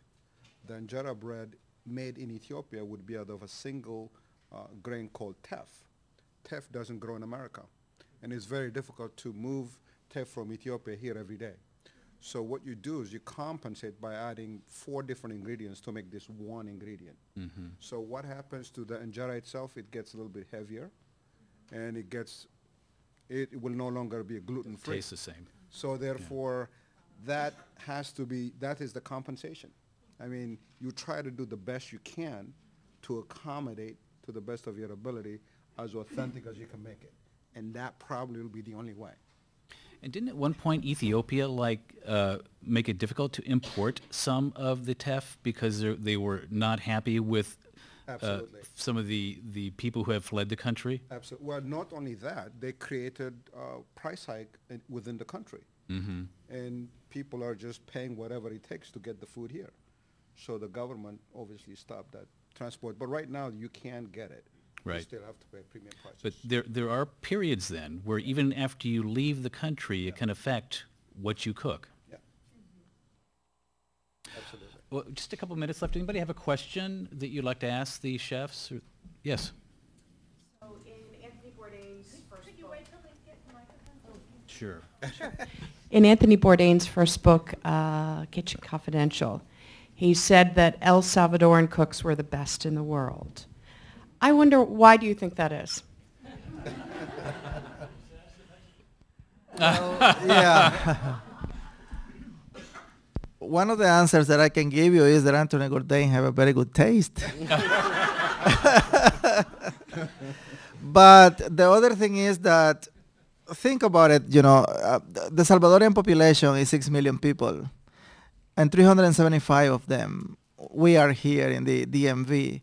Washington, D.C. is a region that, or a city that is mostly living on the industry of tourism. We could feel it during 9/11. The city was shut down because National Airport was closed. So you basically have 2 major industries for recently immigrants: construction and restaurants. But construction they pay better, but they have its limitations. During the winter month, they really don't work too much. In the restaurant industry, and I'm speaking as a Salvadorian, in the restaurant industry, you might not make as much money, but your job is secure for 12 months. So you want to have a steady pay. So what happened is, remember what I tell you about the embassy? Many of those chefs, once they live here, they become in love with Washington and they wanted to make Washington their house. And they open restaurants. Historically has happened all over the world, in France after the French Revolution, the famous chef opened restaurants and so forth. So many Salvadorians that started in the classical ladder as I did had chefs that teach them, like very, very famous chefs like Chef Bolud in New York. He was here in Washington, and he taught many Salvadorians how to cook. John Louis Paladin, that is dead now, he was a very famous French chef that had a whole crew of like about 12 Salvadorians working for him over there. So what happened is when you have this type of master chefs providing you the training, and then you go on your own, of course you become potentially, you will find a job easily. It's not really that they are the best chef or the best cooks, but I think many of us have the opportunity to have very, very good mentors. I was working for 3 years at the Cosmos Club, and this Cosmos Club in Washington, D.C. is a very prestigious place, and very old. Even Benjamin Franklin was a member of that club, and I worked for 12 years at the Washington Hilton Hotel in the fine dining restaurant. And what that does to a Salvadorian like me, a newly immigrant, first of all, I cooked for the past 5 presidents of the United States. So I can brag about it. And it's true, I was part of the team, Yeah, I was washing the dishes, but I was part of the team. I was part of the people that designed the menus and we tested. But I think that is a discipline, and the most important thing is that yes, the chef profession is in a different step now, and I applaud the efforts of the Food Network. I think they have done a lot of more positive things for the industry than anybody else, even though the majority of them don't have any level of certification, but they are famous, and situations like the Food Network and the desire of the new generations of experiencing and exploring more is making the culinary profession really going to the next step. But we can never forget that we start as domestic servants. Our job is to provide pleasure and to serve others, basically. Thank you for your question. And thank you, chefs, restaurateur, for your time and your thoughts. Very interesting. And I think any chef or cook that could survive Jean-Louis Paladin's kitchen is probably going to be the best chef in the world.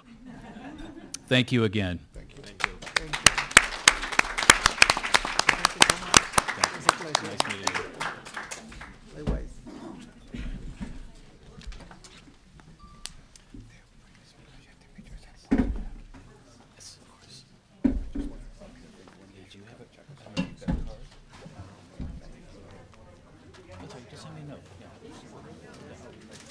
Yeah, let me give it to you.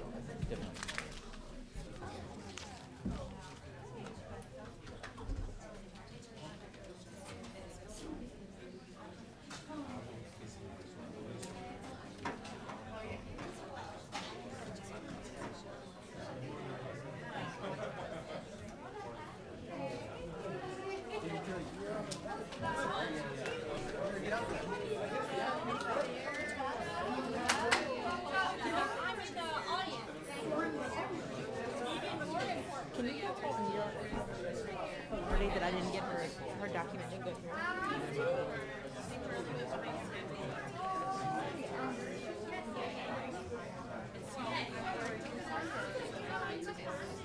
Okay, thank you.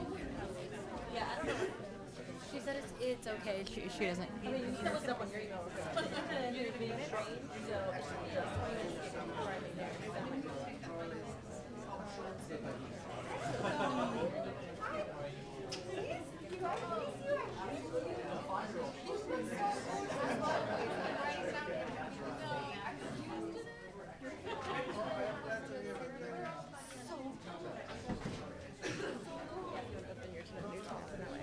for you.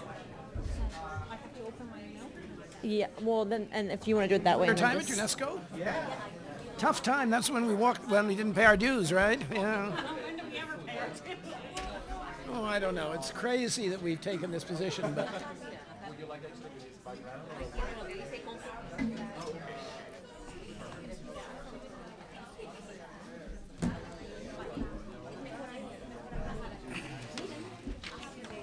Sure. I don't think we've met before. No, I don't think we have met before. Yeah, no, we just said hello. We just said hello, yeah. Well, I've been out of the department for, but I joined the Foreign Service in the Eisenhower administration, so you can get some sort of sense of how time passes. Yeah. Christian Herter was the Secretary of State. Huh. A completely forgotten Secretary of State. Hey, how are you? Yes, Rick. And last time you were sitting up here. Yeah. I see your former office has become quite controversial all of a sudden. I don't understand why. There have been some rather nasty articles. Yeah.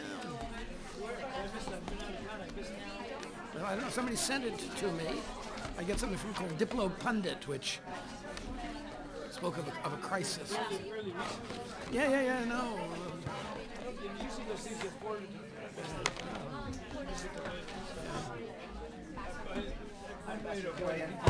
Hey. The mics are live. Exactly. Okay. But Anita McBride opened up. I know. Oh, hi. Nice to meet you. I'm sorry I should be getting up. I'm just glued to my seat here. Hi, Tony Quinn. Brian McNair. Brian, yes. I have you on my list, on my little list. Yes, indeed. Thank you. Hi, Rick. Good to see you. Thank you. 1, 2. Does some people want to speak from up here? What's the Nice to meet you. Hi, Brian McNair. Nice to meet you. We met. During the lunch, I think. That was a good lunch. Yeah, it was great. Do you have a presentation or do you just? She told me we had little 8 minutes to make Yeah, a that's presentation. true. But I think that I will read those very quickly. Yeah. Just, Mine will be less than I 8 want to minutes. be sure if everybody will stay here or they will use the podium. You will stay here during your presentation. Yeah, I don't plan on going anywhere.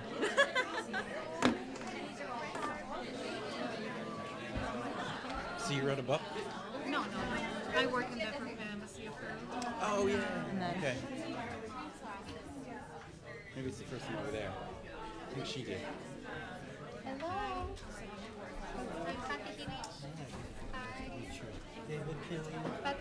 Nice to meet you. Hi, I'm Tony Quayton. How are you? Oh yeah, we don't have much of an audience. Look at that. Like people back from the food and the coffee. Oh, wow. We are the last one? Yeah, we're the last ones. Of course, they're tired. Right when it's going to get so exciting, right?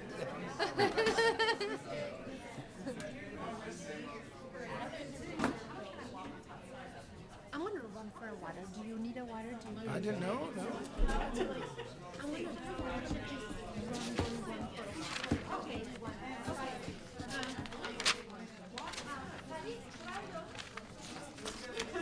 What order are we going to go in, team?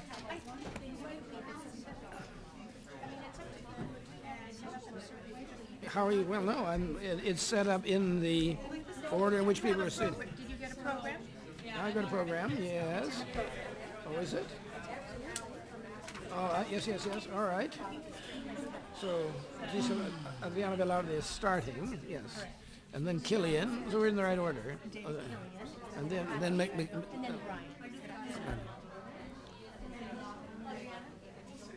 Oh, thank you so much. That's good. I got one. I'm good, thanks. Got an Arnold Palmer. What's that? Oh, iced tea and lemonade. Right, of course. Nation branding. Okay. Hello. I think we want to start this session on panel 3. I know you're all having a good time and eating more food, which you should do, and take more dessert. But we'd like to get this last panel, next to the last actually, the penultimate, before we have our final food conversation going. So I'm going to turn this over to the able hands of Ambassador Tony Quayton, who is not only a wonderful diplomat, but is also the diplomat in residence at American University School of International Service. So Tony, it's over to you. Thank you so much. If we can persuade you all to come and sit in front of the panel, it would be much appreciated. I know the temptations of the table. Diplomats, to paraphrase Sir Henry Wotton, are people who dine abroad for their country. And having done that for many years in my career on all continents, I can speak to the importance of culinary diplomacy. The only gap I notice in the program, and I'm sure Mrs. Velarde will agree, is that we are not able to give you pisco sours, because if there is a signature drink of Peruvian diplomacy, it is surely the pisco sour, although when everyone says that, and there's a Chilean in the room, they throw things at each other. But the truth is, as you've heard already today, that the distinctiveness of national cultures is reflected in the food and in the way that food is presented to other cultures. When I first came to Washington, it was impossible to imagine that there would be any diversity of food beyond the rather tired and forlorn Chinese restaurants of Chinatown, which had nothing much to do with China, and the first of the Tex-Mex restaurants, which didn't have much to do with Mexico. Since then, within a mile of this room, you can enjoy, 2 miles of this room, 50 different national cultures, which I think gives us a sense of how our world has changed and how others who have come to this country have wanted to showcase the culinary delights that they present. And so we have a chance this afternoon in this final big panel to think a little bit about the diplomacy, gastro-diplomacy as it's sometimes called, and I'm very pleased that we have with us first Secretary of the Peruvian Embassy, Adriana Velarde, Thank you so much. who is going to lead off the panel. She has served in Atlanta and in Dallas and is now here, and of course in the ministry in Lima. And so it's a great pleasure to have a fellow diplomat on the panel. Actually, we have another fellow diplomat, but I will introduce him only in a minute or two. But Adriana, please, Thank you the so podium much, is yours. Thank you for recognizing pisco sour as a Peruvian national drink. Thank you so much. Today we will talk about culinary diplomats and nation branding. First of all, I want to refer to our Peruvian experience. Different countries throughout the world compete in order to attract attention of tourists, the trust of investors, the respect of governments of other nations, as well as to gain preference for their products and services in foreign markets. Therefore, countries that have a strong and positive country brand will have a key competitive advantage over those that don't have it. The main objective of a country brand is to forcefully communicate a value proposal. It has to do with international public opinion and help governments to achieve economic and political objectives. A strong brand will generate synergies towards the country it aims to build. It is used to attract new business, to retain all commercial relations, to build a singular identity in global markets, to generate consensus throughout the country regarding its promises, to stimulate national improvement. When referring to Peru's visual country brand, that's the one over there, the spiral form that the P has is referred to the evolution, change, and transformation. It is a line that follows its own will, grows in depth curves inward, and then comes out and expands its journey. In this permanent voyage, Peru's gastronomy is an invitation to know, enjoy, and celebrate our country and its people. There are many ways to begin to know a country, and one of the most gratifying and interesting is through its food. Peruvian gastronomy is the result of the fusion of countless ingredients with the contribution of a variety of culture. As a mega-diverse country, Peruvian cuisine is a relentless abundance of flavors, colors, and aromas that cannot be contained within its borders. The Peruvian foreign policy seeks the internationalization of Peruvian gastronomy as a tool to promote the country as a whole, highlighting tourism, native produce, handcrafts, and all other services related with them. The benefit must reach small producers and service providers. To achieve these objectives, in our country has begun a collaborative and concerted effort to raise the global reputation of Peruvian cuisine. Public and private organizations work together, joining synergies and capacities. Peru is aware that the gastronomy knowledge achieved through centuries is a valuable resource to develop the country to uplift the living standards of our population. A few years ago, tourists traveled to Peru to visit the Inca ruins or the Amazon rainforest. Nowadays, there are tourist packages where the main attraction is a great gastronomic experience. 40% of the tourists that arrive to Peru follow a gastronomic route, and this is around 1,500 visitors each year. The main program to promote the internationalization of Peruvian gastronomy is called Perú Mucho Gusto. It is run by the State National Commission for the Promotion of Exports and Tourism from Peru.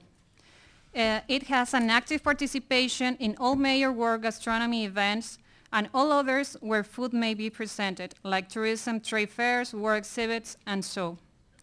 As a diplomatic practice, demonstrations of Peruvian gastronomy are a fixed program component for any state or high-ranked official visit. Whenever possible, we may bring from Peru or select here in this country a chef to prepare food for any particular or special event.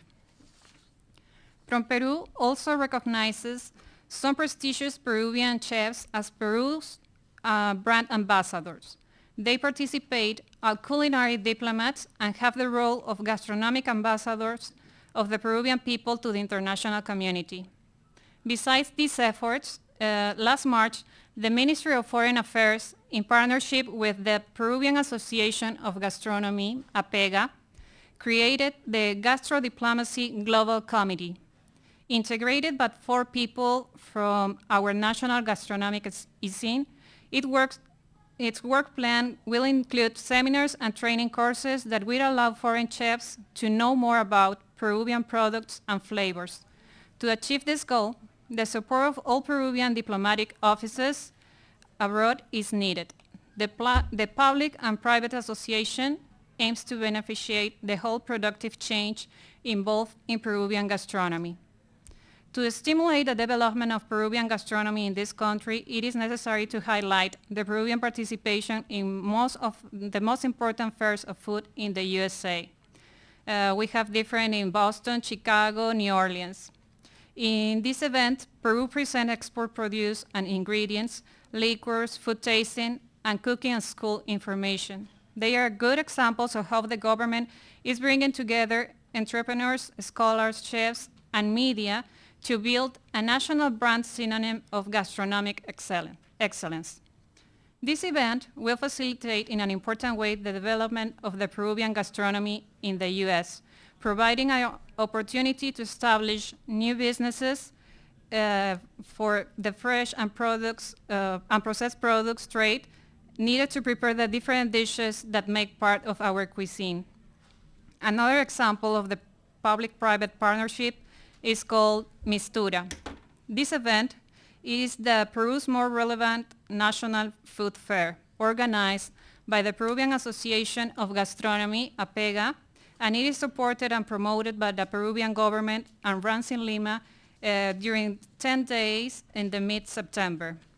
In 2014 edition, it received during the 10 days 420,000 visitors and 30,000 of foreign tourists.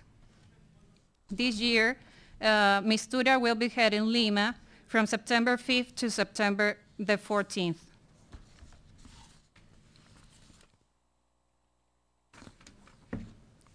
In our region, Peruvian cuisine prestige is well known. In 2011, our gastronomy earned the distinction Cultural Heritage of the Americas for the World, awarded by the OAS. In Chile, Colombia, Ecuador, and Venezuela, you may regularly find that the best restaurants named by local newspapers and specialized publications are Peruvian. This category is also recognized worldwide. In Spain, And also, during the last 3 years, Peru has been declared the best culinary destination in South America by the World Travel Awards. Since the last decade, in Peru, we are living a silent revolution that gives unprivileged citizens the opportunity to rise with little by their cooking skills. Hundreds of new restaurants are established each year in our country, and lots of them still born home-based, in-house garages or dining rooms, and this does not happen in the best city neighborhoods, but in the less developed. Gastronomy gives everyone the same opportunity. It is one of the most democratic expressions of the Peruvian society. This gastronomic revolution also reaches peasants and farmers, giving them the opportunity to sell their produce and goods that demand their restaurant consumers, especially small farmers that produce organic products with traditional methods and techniques. Gastronomy, from the perspective of sustainability, is considered a very important tool for preserving ecosystems that provide its resources. The Peruvian national brand and the internationalization of Peruvian gastronomy through diplomatic initiatives aims to make you aware of the quality of our cuisine, providing access to information, tasting, and the ingredients to prepare our national dishes. We want to call your attention to all Peru has to offer and to its cuisine as the expression of a national identity that embraces multiple cultures coexisting in one territory, as a unifying element in Peru that can be seen everywhere, and that means development opportunities for everybody. Thank you so much. Thank you very much.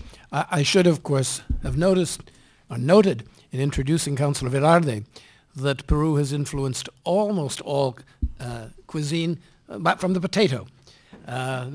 Any country that has potato as part of its national cuisine owes a debt of gratitude to the Andes and to Peru. And so we perhaps keep that in the back of our minds as we think about how the world has changed by the exportation and importation, the movement of products from one region to another, and this is an important function of gastrodiplomacy. The second speaker this afternoon is a fellow diplomat from the United States, David Killian, who represented the United States at UNESCO, had earlier worked in the Bureau of Legislative Affairs in the Department of State, and had a long career on Capitol Hill. So he bridges both of the major branches of our government. And it's really a pleasure to have him here. He has his Bachelor of Arts from Wesleyan University and his MA from UCLA in Los Angeles. And it's a pleasure to welcome him to this discussion this afternoon. David. Thank you, Tony. And I also want to thank Johanna for asking me to participate in this terrific day that she's put together for everybody here. So as Ambassador Tony explained to you, I was the U.S. ambassador at UNESCO, the United Nations Education, Scientific, and Cultural Organization from 2009 until 2013. And this was a period at UNESCO of great challenge and great opportunity for the United States. I used American culture, food, music, visual and performing arts to advance our United States diplomatic agenda to great impact and great effect at UNESCO. This is something that can, and I would say should be done by all U.S. ambassadors at all diplomatic posts abroad. But at UNESCO, it's not optional, it's essential. UNESCO, as I said before, is the UN's educational, scientific, and cultural agency, and so culture is really the currency at UNESCO. Everyone expects to be wined and dined and entertained.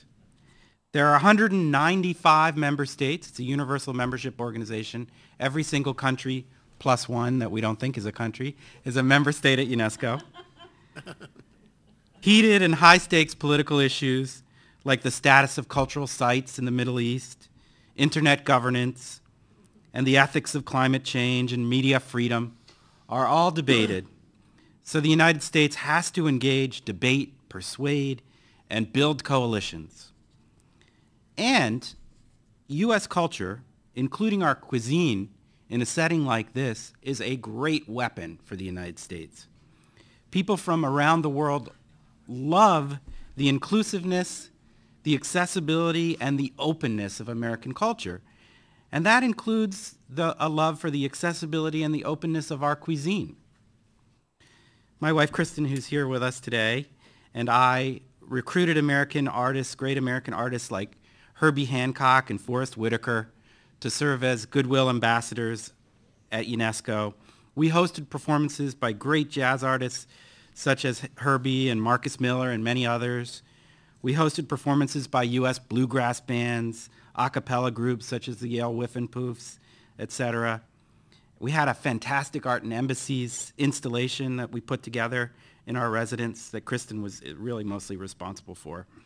But we also wanted to use homey American food as a tool to reach out to all of these countries at UNESCO. And in doing this, we faced a peculiar barrier.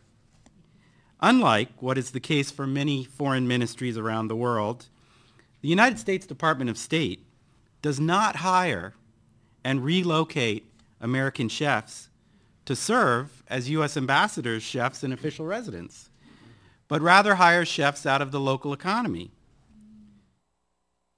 I'm not sure what this says about the value that the State Department puts on American cuisine, but consider this.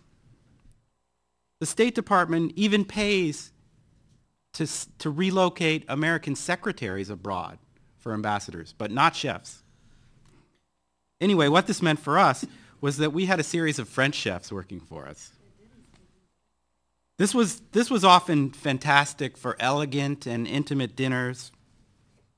We even had, I know Anita McBride was here this morning, we had Mrs. Bush stay with us for 5 nights, and we had some elegant sit-down dinners with her, and it was terrific to have a great French chef for that purpose.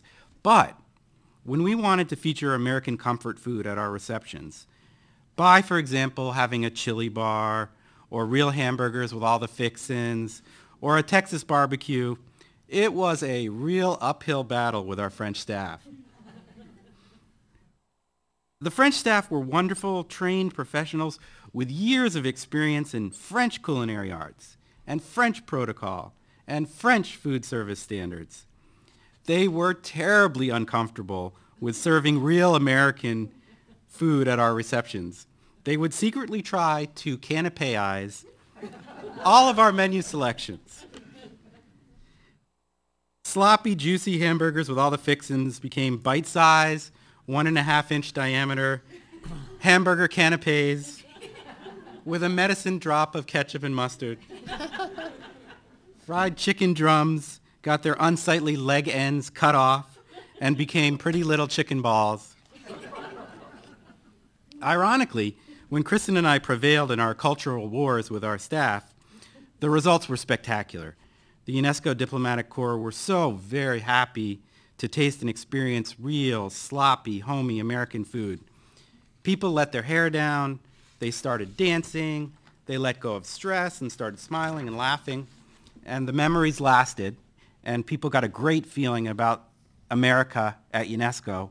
And as a result, I think, partially as a result, we won political battles, we prevailed in elections, and we inked huge partnership deals for American companies like Microsoft, Procter & Gamble, Intel, Cisco, and Apple at UNESCO. Thanks.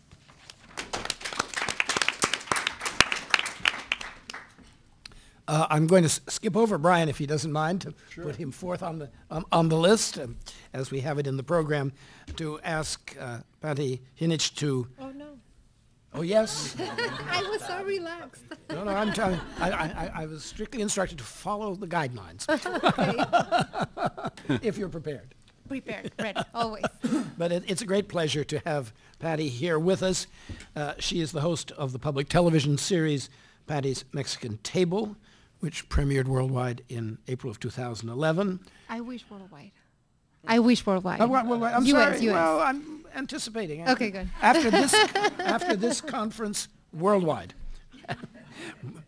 Born and raised in Mexico City, she's taught cooking classes in Dallas, Texas, has worked on a public television series called New Tastes, has been in Washington now for a number of years, and has worked at the Inter-American Dialogue, and has her master's degree from another university whose name shall not be spoken down the hill. But all the same, we are delighted to have you here. And as you perhaps know, she is the chef of the Mexican Cultural Institute here in Washington.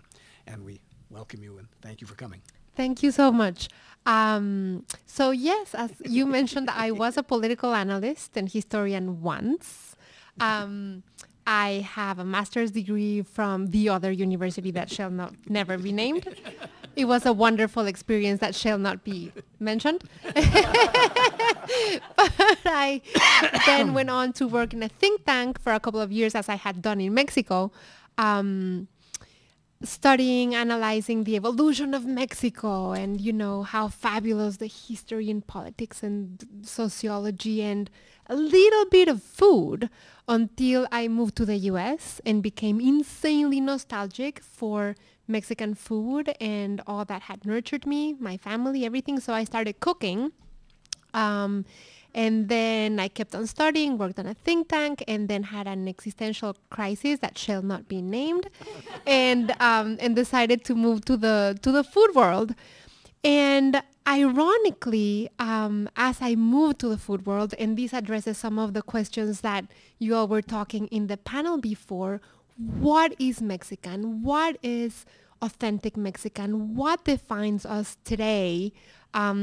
The different countries, as we're trying to define who we are to the rest of the world and to ourselves, because there is also that internal dialect within the country of who we are to our citizens.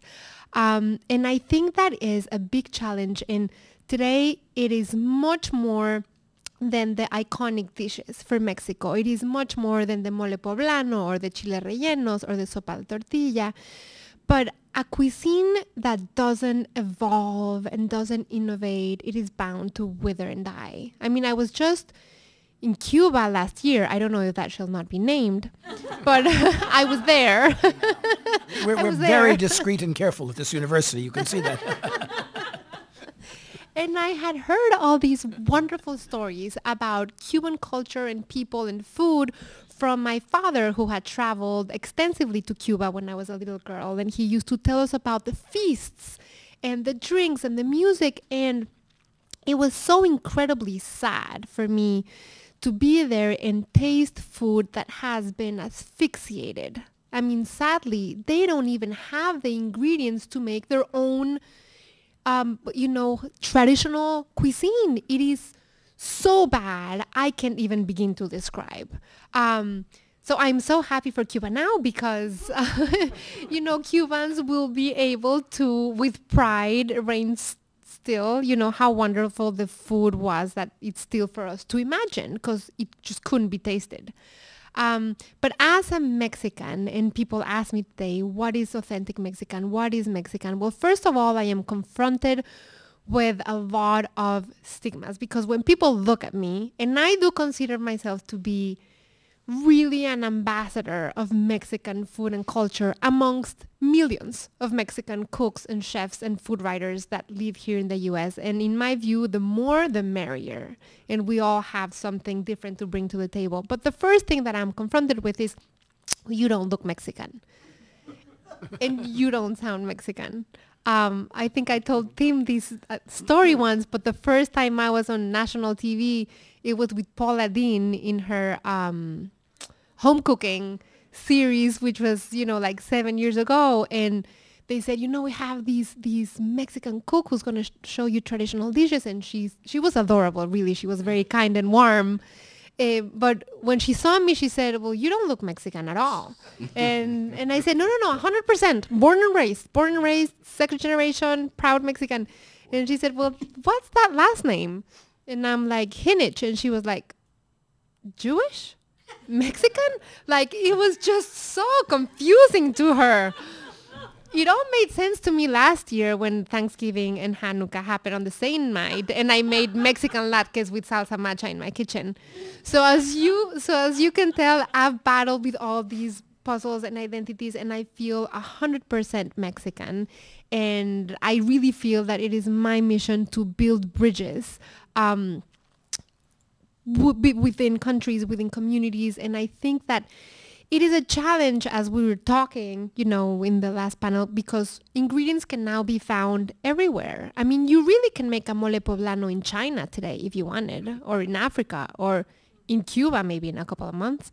But the thing is, I think that what defines us is whether your country, and I think Peru has it, so we can be friends because I'll talk highly about Peru, whether Peru has a mother cuisine or not. Like, does your country have a cuisine that can withstand the change of time? Do you have basic ingredients and traditions that have been passed down through generations? And I like to compare these to a loom. In Mexico, we were for generations and generations taught that we were the cosmic people, the mestizo people. We weren't indigenous, we weren't Spanish, we weren't brown, we were white, we were the cosmic race. This wonderful intermarriage between Spanish and indigenous, as if it was just that, those two peoples that came together. And in the lingo, in the political lingo and cultural lingo, that was what we were. And y punto, as we say in Spanish, that was it. As the generations have gone by and Mexico has been able to breathe more and have a sense of who we really are, we see that it is a mosaic. It wasn't one Mexican native cuisine that existed and was ready to marry the Spanish, but there were many regional Mexican cuisines, with many similarities, but really some stark differences. Just think about Yucatecan food. And then it wasn't only the Spanish cuisine of the conquerors that they brought. Yes, that was, of course, a heavy mark, but within that loom, I like to compare to that loom, and I had just to Google how to say telar in English because that image just came to my head. You have that sturdy loom and all the threads that have been woven through time have not only been the Spanish and the Mexican, but the way the different regional cuisines have evolved, the way the Spanish cuisine, culture, religion was thread into all those diverse regional cuisines. And then guess what? There is something known today as the third root, which is the African influence in Mexico. And it is not 10 years ago. No, it goes as far as the Spanish touched food on Mexican land. But because of prejudices, in Mexico that existed as well as many other countries, that was sort of hidden, not spoken, not written. Thankfully, there are a lot of researchers today that are writing about that third root, la tercera raíz. And if you go to Veracruz, which is where most of the African people settled, you will find a completely different cuisine than in other parts of Mexico. And then guess what? There's also the Asian cuisine. Just go to Baja California. You'll find maybe 200 Chinese restaurants. And the mix of Chinese and Mexican cuisine is blissful. So, but I know we're talking about conflict. So a lot of, I'm talking about happy marriages. No. Maximilian was executed. But, when you think about influences, we have the French, we had the monarchy in Mexico, and out of that, French instilled monarchy, we have the teler and the bolillo and the Mexican bread. So it's all these influences that there's been conflict, that there's been wars, that there's been colonial times, and all these threads have been woven, but there is something that makes it be Mexican. And that is, I think, because Mexican cuisine has very strong, sturdy pillars that, just to conclude, because I know I'm making it confusing, I think Mexican cuisine and culture are changing both inside of Mexico and outside of Mexico. Long gone are the days where people could say you can only go to Mexico for a taste of real Mexican food, and Tex-Mex food is a really bad imitation. That no longer exists. That was in the time of when Diana Kennedy wrote her first cookbook. These days, Tex-Mex cuisine to begin with has evolved into a beautiful regional cuisine. And the more Mexican ingredients that are available, I don't want to say it's because of that, but the better it gets. And then you have the Cal Mix and the New York Mix and the Chicago Mix and the Modern Mix and the Fresh Mix and the Baja Mix. And actually, I think that all the evolution of regional Mexican cuisine has gone beyond borders. Many people feel threatened. Oh, because now we don't know if it's Mexican, if it's only in Mexico. But I think once you lose the fear of knowing that now it is global, the borders are porous in culture and in our plates, you can recognize something being Mexican, not only because a Mexican made it, because there is the love and the purity of intention of using basic techniques and ingredients that work well and that blend well, if it makes sense. I'll leave it there. And now last but certainly not least, Brian McNair, who is the executive director of the World Central Kitchen, who was the executive director of the DC Central Kitchen. And so going global has been part of his entire career. He founded, in fact, the DC Central Kitchen and has been raising funds very successfully subsequently for his current endeavor. And we look forward to hearing a little bit about how that works. And thank you. I think I'm going to show a video, so I'll probably talk from up here. But That's let me fine. clear up one thing. I did not fund DC Central Kitchen, found it. I actually helped fund it. But just giving props to my mentor, Robert Egger, who actually did found it. Oh, excuse me. Sorry, can you go by? Okay, thank you. Thank you. Okay, that's working, yeah. So actually at first I was, when Joanna asked me to join this, I looked at who was on the panel and I said, wait a second, 2 ambassadors and Patty with her degree from the non-mentioned place, you know. I said, wait a second, do I really belong here, you know? The bottom line is World Central Kitchen is a group of chefs, and I'll show you what we do as quickly as possible. But I really, you know, looking back, I have been using the power of food to change lives for about 20 years of my life. You know, about 15 of it was with other nonprofits that I worked with, and 10 of that was with DC Central Kitchen, where I worked with Robert Egger, who founded it, and Mike Curtin, to not only feed the shelters of the city and transitional homes, but more importantly, train men and women, 70, 80 men and women we graduated every year with skills and jobs in the culinary industry, most of them out of prison or substance abuse recovery. So, you know, really making big changes, to changing lives using the power of food. Excuse me. So I was there for 10 years. Jose Andres, not local chef, international chef at this point, but Jose was on the board and he started calling me in the middle of the night and he said, I want you to run my organization.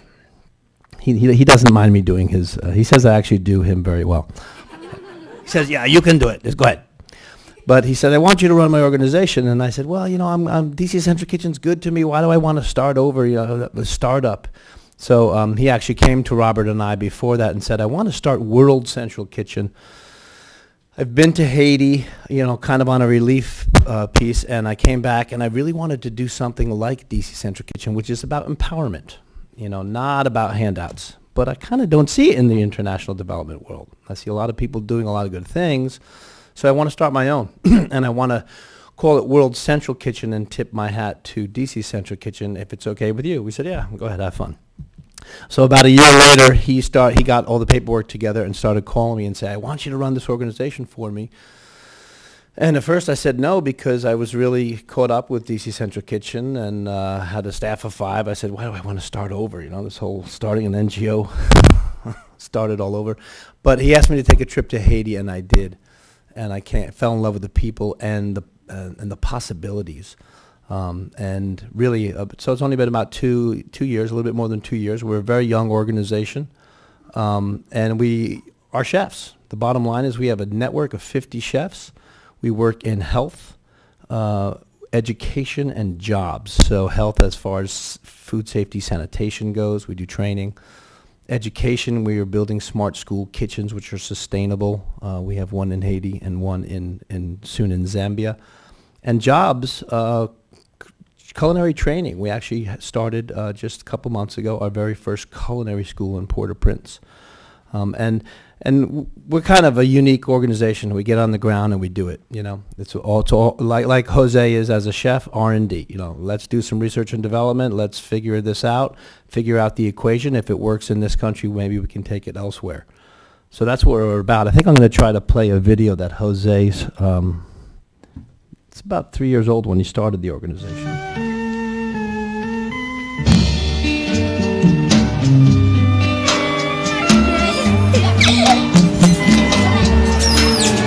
I watch, I smell, I talk, I listen. We're here with a simple mission, to make sure that food is an agent of change. World Central Kitchen will implement creative solutions to fight hunger in a sustainable way. The idea is big, but the implementation is simple. One people at a time, one plate at a time, one project at a time.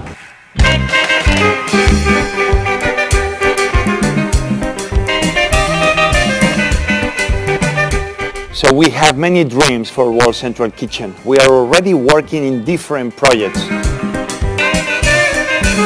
We will build a canteen to feed 100 children or more a day. We will help build a bakery inside an orphanage, so the bread can feed the children, but at the same time can create income for the orphanage itself.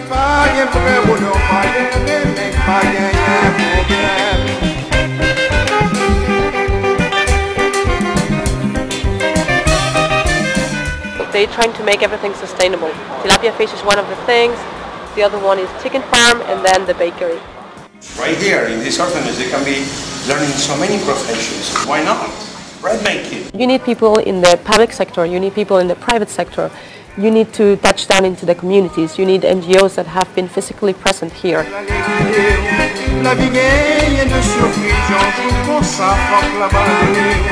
We can act as a catalyst with a holistic view of the project and putting all these pieces together. From now on, we need to start thinking about not only giving, but smart giving.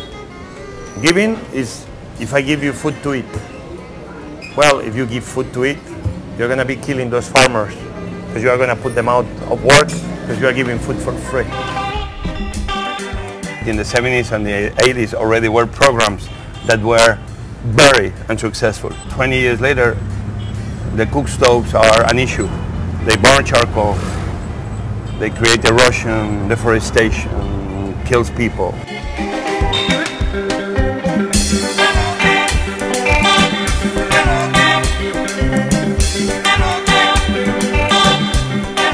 I see that it's a true plan to bring improved cook stoves. Improved are those that use less charcoal and less wood, and also to bring clean cook stoves, those that don't use any charcoal, any wood.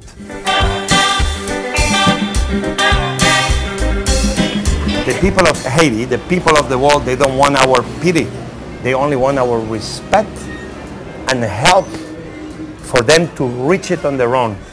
That horizon of success that we all aim for. World Central Kitchen is going to try to be that, the catalyst of change in the lives of people through the power of food. I think it's about time that we start putting food at the top of the pyramid of importance. Brillat Savarin, the Frenchman, philosopher, gastronomer, 1826. The future of the nations will depend on how they feed themselves.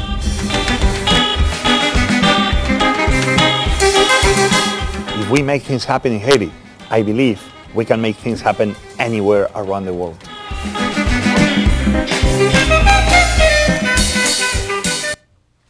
So since then, that bakery is up and running for a year and a half now. I don't know how I get to that other piece.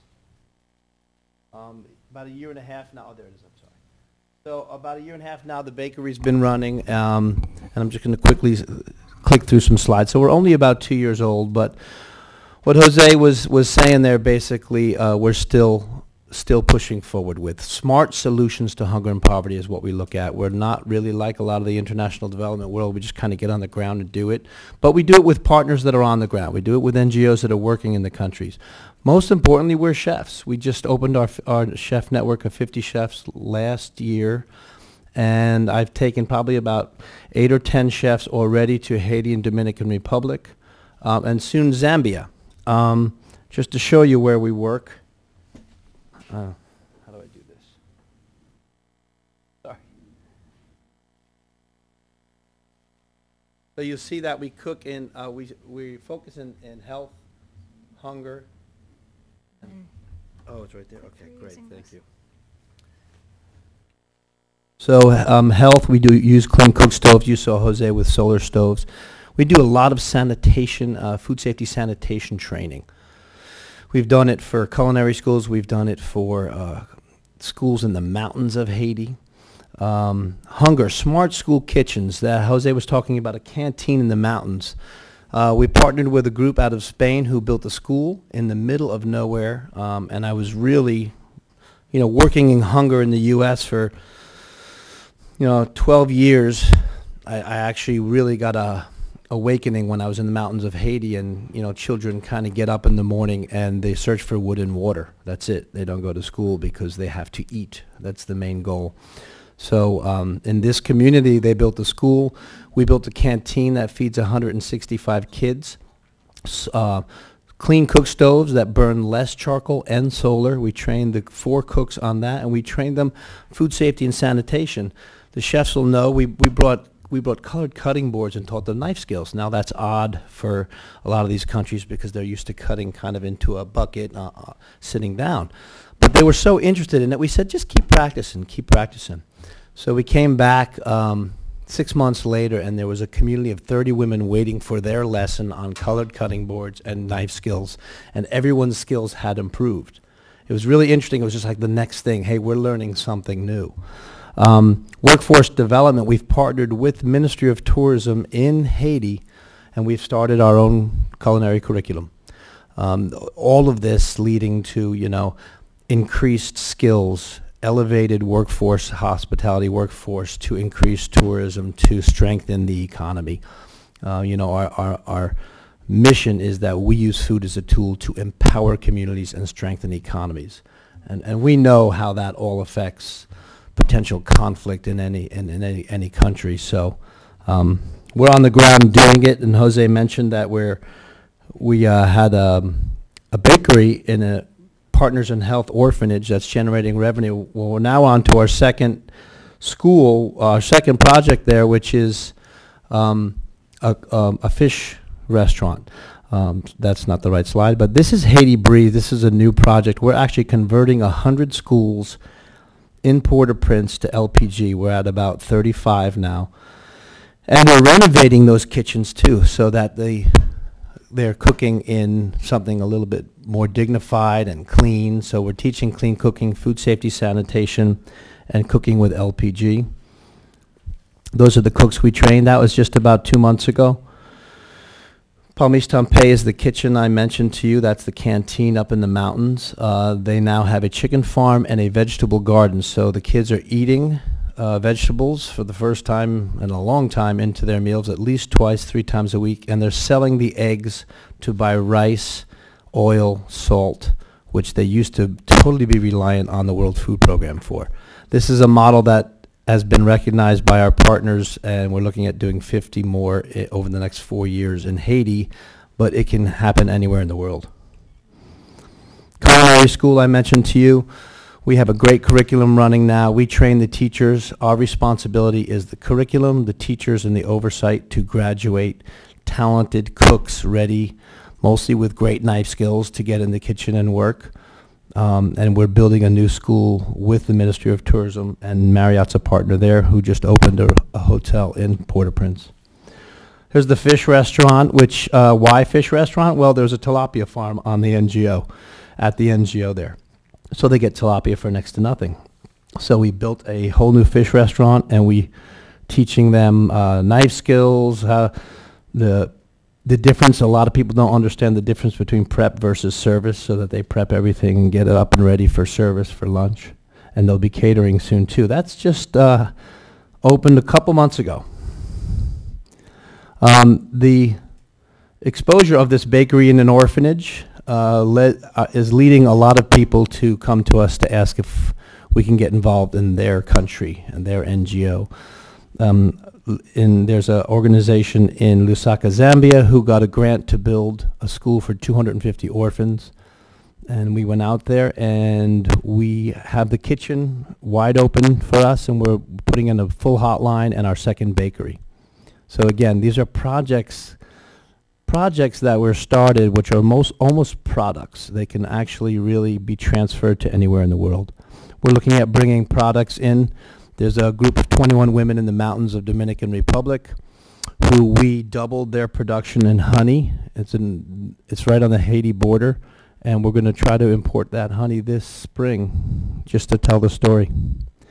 And as I mentioned to you, we are mostly a chef network. So we're only about 2.5 years old, but we're a bunch of chefs trying to do what we can to change the world through the eyes of a chef. Thank you.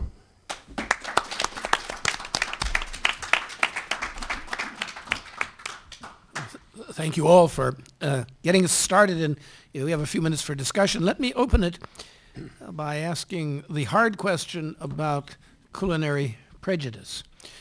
A number of years ago, I was asked to give a presentation to high school kids from Philadelphia, and I had served in India, and I talked about India, and a young lady put up her hand and said, well, you talked about how poor they are.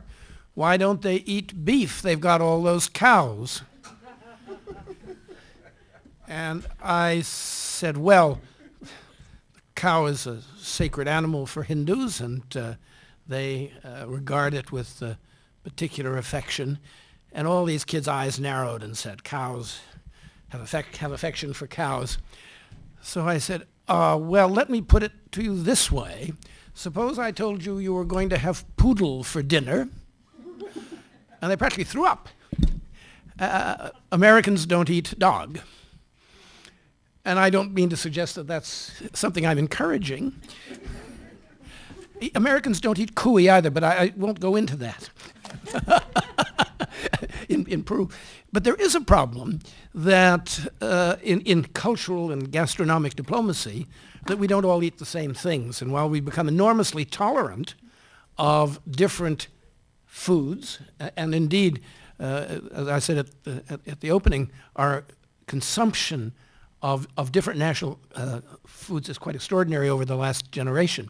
But nonetheless, there is some prejudice built into food, just as there is into any cultural interaction which underlies diplomacy, which is what we're talking about. So perhaps if any of you would like to say, how do you think about what people don't eat when you think about preparing food for them to eat? Nobody wants to touch that subject. Have you ever thought about trying to promote cuy here in the United States? Well, it's a guinea pig. Lovely, furry little animal, charming. For me, eating guinea pig is normal because my family is from the Andes. My father is from Arequipa.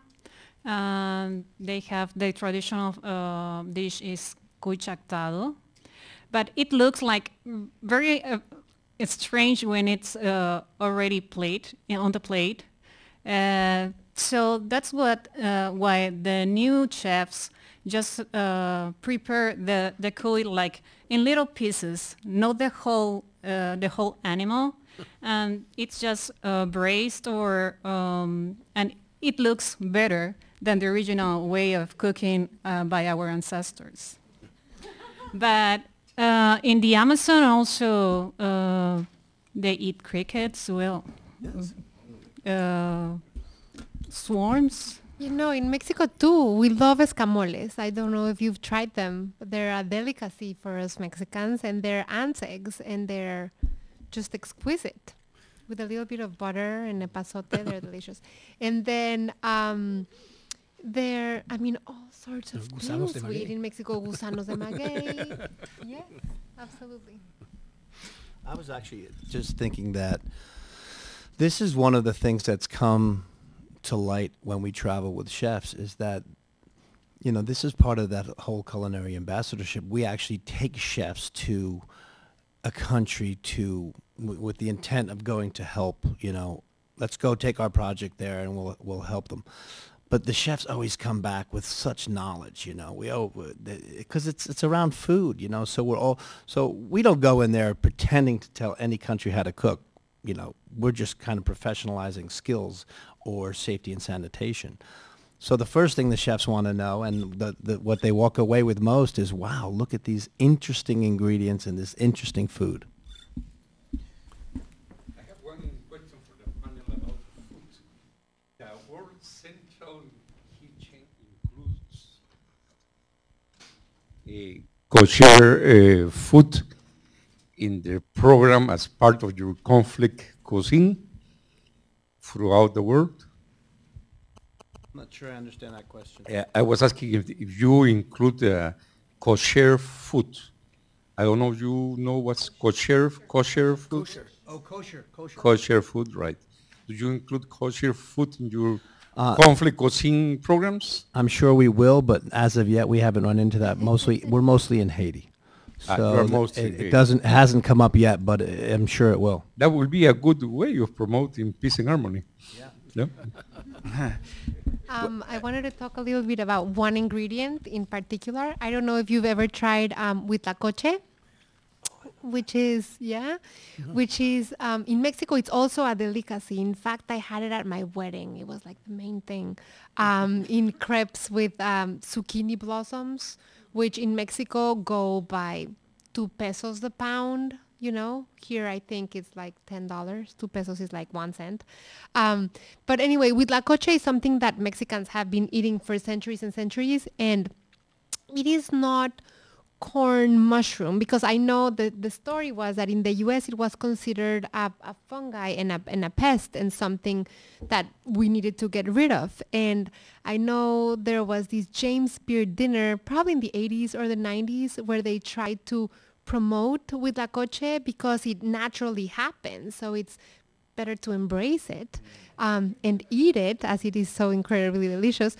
And in order to make it fashionable, they called it corn truffle. They called it the corn truffle. But it is not a truffle. That made me so mad, because do you have to lie to people for them to accept it? You know? Exactly. And in principle it is just not what it is. But I think now it's become more trendy, and Jose serves it fresh in his kitchens anyway. Yeah, I was going to say that you know, at UNESCO, as I said before, we have every single country represented, and especially as the United States, you know, everybody assumes that you have unlimited resources, and that you should understand everything and adopt to everybody's dietary restrictions. But it is very important, especially to be sensitive to what ambassadors and other delegates from Muslim countries could and could not eat, and also being able to accommodate kosher people. And it can be resource intensive to accommodate strictly kosher people. But we tried to do it, and we got good diplomatic results from doing it. And I was also thinking you were talking about, you know, different countries and different cultures having conflict over what's eaten and what isn't eaten.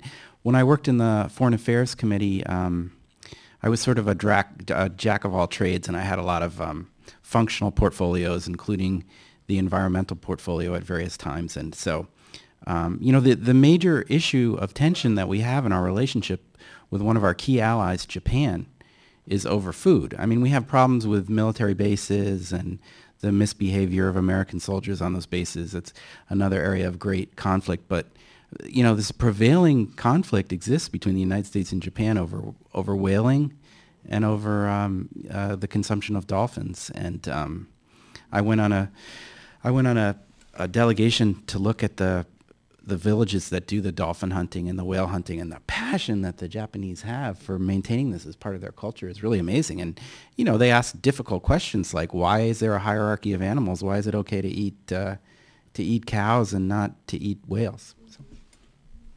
Please. I just wanted to share a story about this thing about things that are okay and not okay to eat, because as you heard, we were in France and we were having a reception, and we had decided beforehand what we were going to serve, and I can't remember exactly what we were going to serve, but I know we were going to have cookies.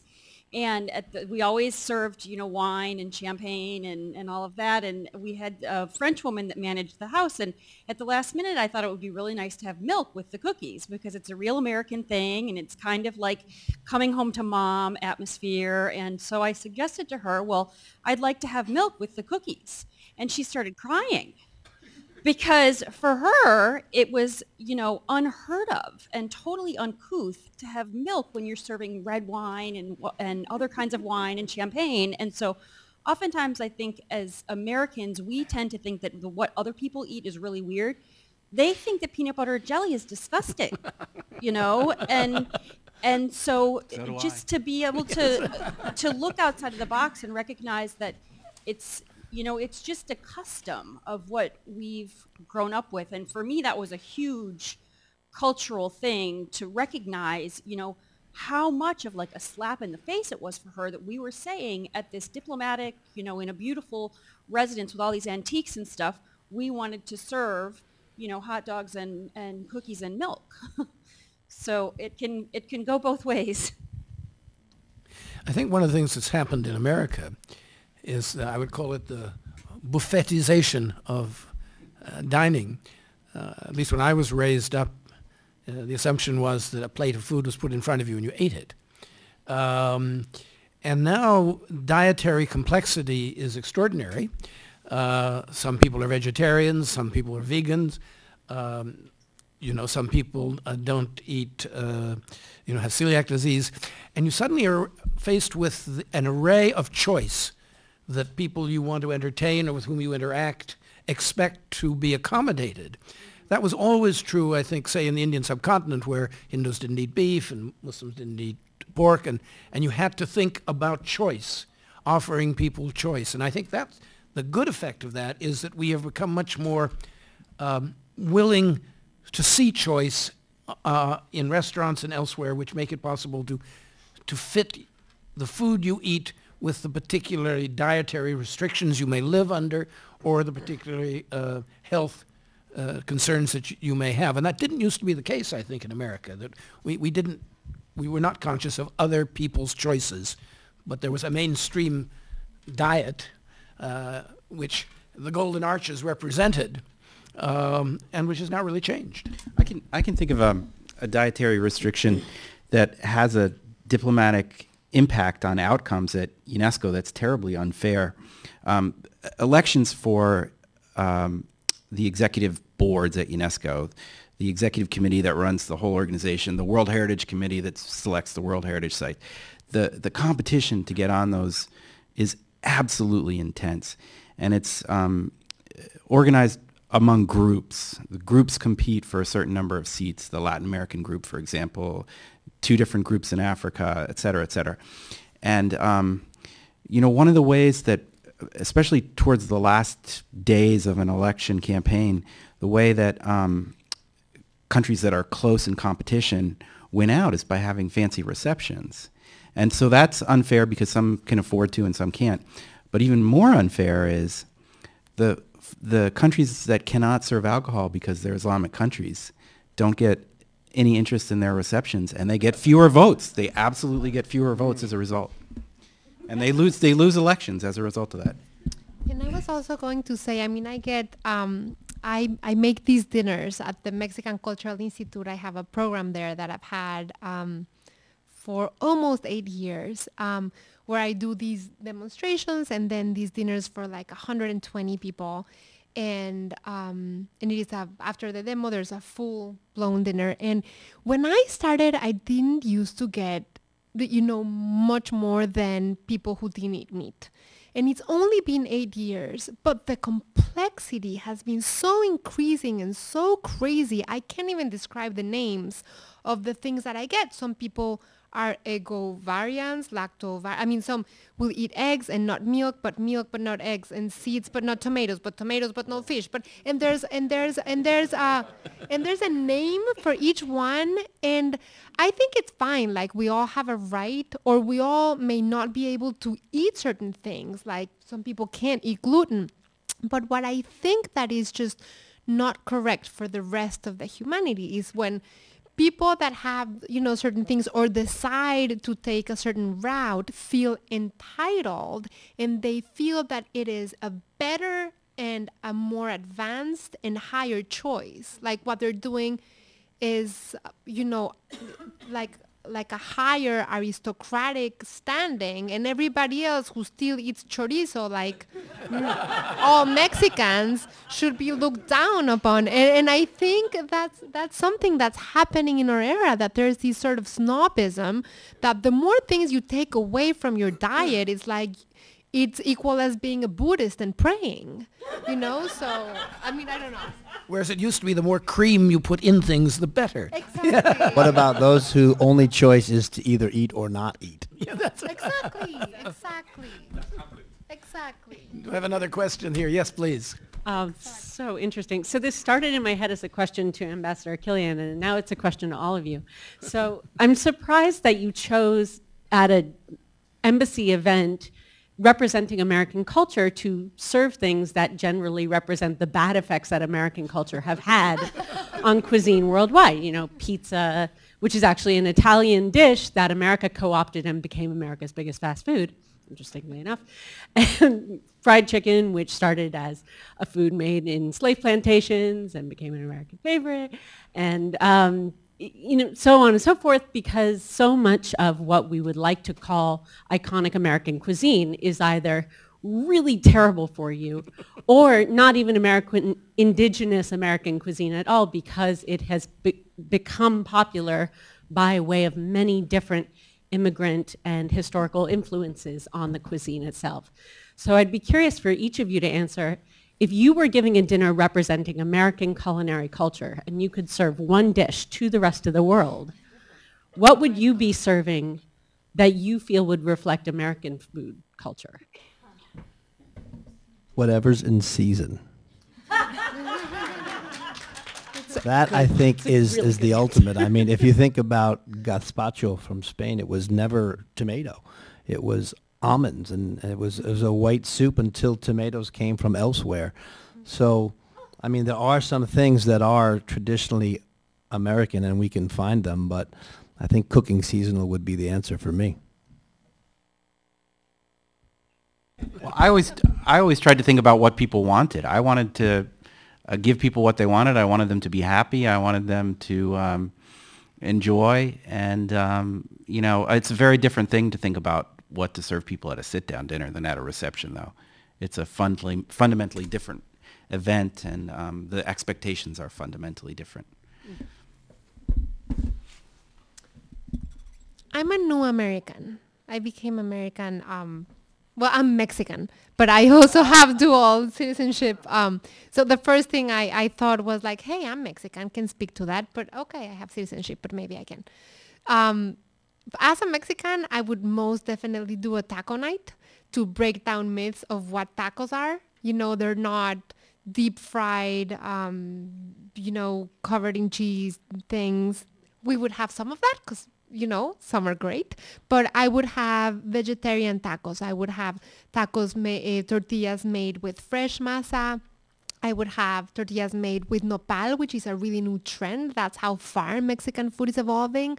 I would have, plantain tacos, refried bean tacos with tongue. We eat ear, we eat, all sorts of things. I would have all that variety and lots of different salsas. And I'm having so much fun just thinking about it.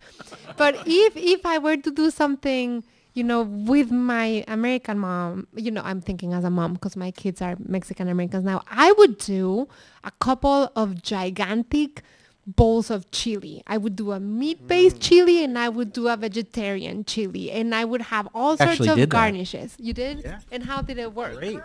Fantastic. They burned it? It didn't matter. It didn't matter. How do you burn it? Yeah. Rustic. I think we've got to bring the discussion to an end so we can have the final panel, but it gives you a flavor, I think, of the choices that are out there in diplomacy, in representing your country. We have 3, 4 different possibilities already just at this table, but to recognize that how you present your country at the table is as important as how you present your country in other interactions which you may have as well. So this opportunity to talk about diplomacy, gastro-diplomacy is all too welcome. Let me thank our 4 panelists for very useful and entertaining presentations.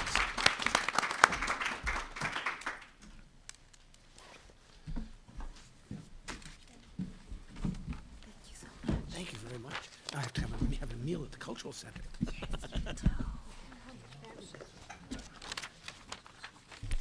So while we set up for our last conversation, thank you for all staying till the end, but I think this was a great panel, and I want to hear more from David and Kristen about your experience. It sounds like you have the makings for a book.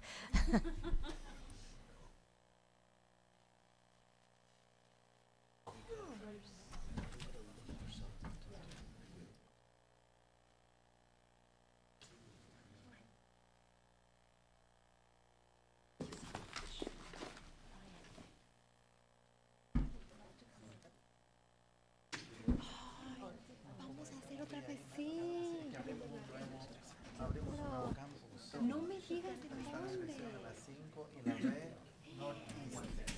Dedicado solo a Workforce Development, diseñamos una cocina bien grande. ¿De verdad? Estoy aquí todo el verano. Así que pasemos, por supuesto. Sí, encantadísima. Sí, sí, sí.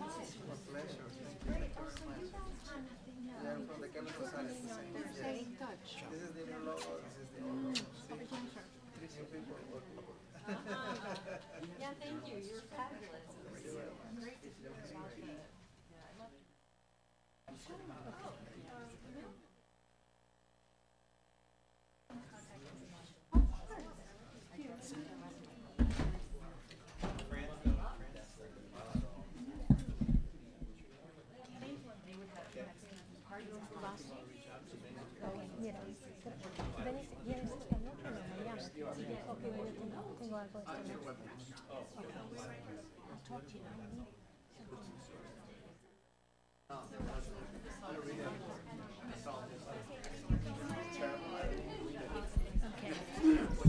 Okay. We don't have any. Oh, we have your clips. Okay. I think we'd like to wrap this up, so. Keep it quick. We were going to keep it quick. Oh, yeah. People have spent a nice long day here, and I think at this time we're sort of literally the cleanup crew. We've had a wonderful conversation and a wonderful lunch, but I couldn't resist the opportunity to bring Nikki Silver, one of the kitchen sisters. Davia is the other sister who's sitting in California or somewhere else on the West Coast, because if anybody epitomizes what I think is the evolution of conflict cuisine as a popular culture subject, it is the Hidden Kitchen series, which you've done on National Public Radio. But I did think that in taking in this day, which you've been doing so generously with your notes and your interviews, and you're listening to what people have had to say, I wanted to use this opportunity as a way to really wrap up some of the ideas that you heard and I heard. But I wanted to start the conversation as you taught me something in a phone conversation. You asked me to say, the easiest way to get someone to talk about food is to ask them, what did you have for breakfast today? Is the way you start to loosen somebody up. So I don't know if I'm going to hold you to that, but I thought, I don't think I need you to be loosened up to talk about food. So. Well, this morning I had kind of a boring breakfast, but maybe I'll tell you yesterday's breakfast. I had congee in Los Angeles in a Korean hotel. It was wonderful. So, Yes, and that's the way we start. Every time I do an interview, that's the first question that I ask as I look at the levels on my tape recorder and kind of warm people up. And it's great because it's a question that everybody knows the answer to. It's completely non-threatening, and it can also sort of open up people to conversation in a way that you might never expect. We were one of the first Hidden Kitchen pieces that we did for the Hidden Kitchen series on NPR was about the George Foreman Grill. And it turns out that the George Foreman Grill is this underground kitchen for homeless people and for new immigrants to this country who live in apartments where they're not allowed to have a kitchen, where they're not allowed to cook. And so they hide their George Foreman grill under the bed, or if they're homeless, they plug their George Foreman grill into a lamppost where they can find electricity, and they do this sort of underground cooking. And we thought, what is George Foreman? Does George Foreman know about this? Does he have any idea what his grill is being used for? So we interviewed George Foreman, and he was astonished. And the first thing he did was to launch into his story of hunger, as growing up hungry in Houston, Texas, as having no resources, of watching other children go home for lunch. Their mothers would call them in and go home for lunch, and they wouldn't invite him in, and he would sit there and look through the window at those people eating their lunches, just wishing that they would throw out a scrap of bread. And one of the most poignant things he said was he used to go to school, it was they had lunch at school. You could buy lunch, but it was 27 cents. He didn't have 27 cents, so he'd get a paper bag and he'd blow it up, a greasy paper bag, blow it up, take it in to the lunchroom and kind of crumple it up when everyone was eating, and says, "Boy, I ate my lunch," so that everyone would think that he had eaten that day. He goes on to talk about how hunger makes you angry, and how he turned to the streets and to robbing people. And the thing that pulled him out of that was actually the Job Corps. He saw a commercial on television, Jackie Gleason advertising the Job Corps, and he went to Seattle, and he lived with a family, and he realized he was like eating furiously until he realized, I'm going to have 3 meals a day no matter what. And the end of the story is after with his wonderful career, comes back to Houston, and he opens up these sports camps for kids and offers these free programs for kids, not so much for the sports as for the food that he feeds them, because he just wants to make sure that everyone has a meal. So, I mean, and then one of the people in the piece that we talked with was this homeless guy who used the George Foreman grill under Wacker Drive in Chicago. He'd plug it in. And we said, as our first question, what did you have for breakfast? He said, well, I didn't have any breakfast. I don't have a kitchen. So that just opens up this whole world of questions and answers. And food is this real launching pad. It's the under part of the iceberg, as we heard about today, that can really tell you so much about what's happening in someone's life and family. Well, from what you've heard today, I do believe there is a conflict cuisine, and the stories that have been told by many people here, whether they are immigrant chefs or whether they are street vendors, all demonstrate that some form of hunger has driven them to the issue of food. And it's also not only hunger, but it's their ability to survive. I've seen words like survive, resilience, that are important in the ability for them to continue, either as immigrants here or in their desire to come to America. And I wondered if you had picked up similar types of terminologies in listening today. Well, I think I heard so many just incredible stories that I'm going to go home and tell at the dinner table. And tonight when I go out to dinner, I'll be telling these stories, which I think is one of the real values of, Johanna, what you've done here is, bring together this real fusion of academics and chefs and storytellers, because that's the way it's going to get out there, is for all of us to begin sharing the statistics and the information. And I was really struck by kind of the unexpected stories that came up, you know, the stories of the street vendors and the stories of the slim piece, and all of those to me are the way that this word is going to get out, because these are the things that are going to catch people's imaginations and get this information about conflict cuisine and about the chefs, their personal stories. I loved hearing the chefs' personal stories and how they came and why they consider, you know, food as their obligation and their passion.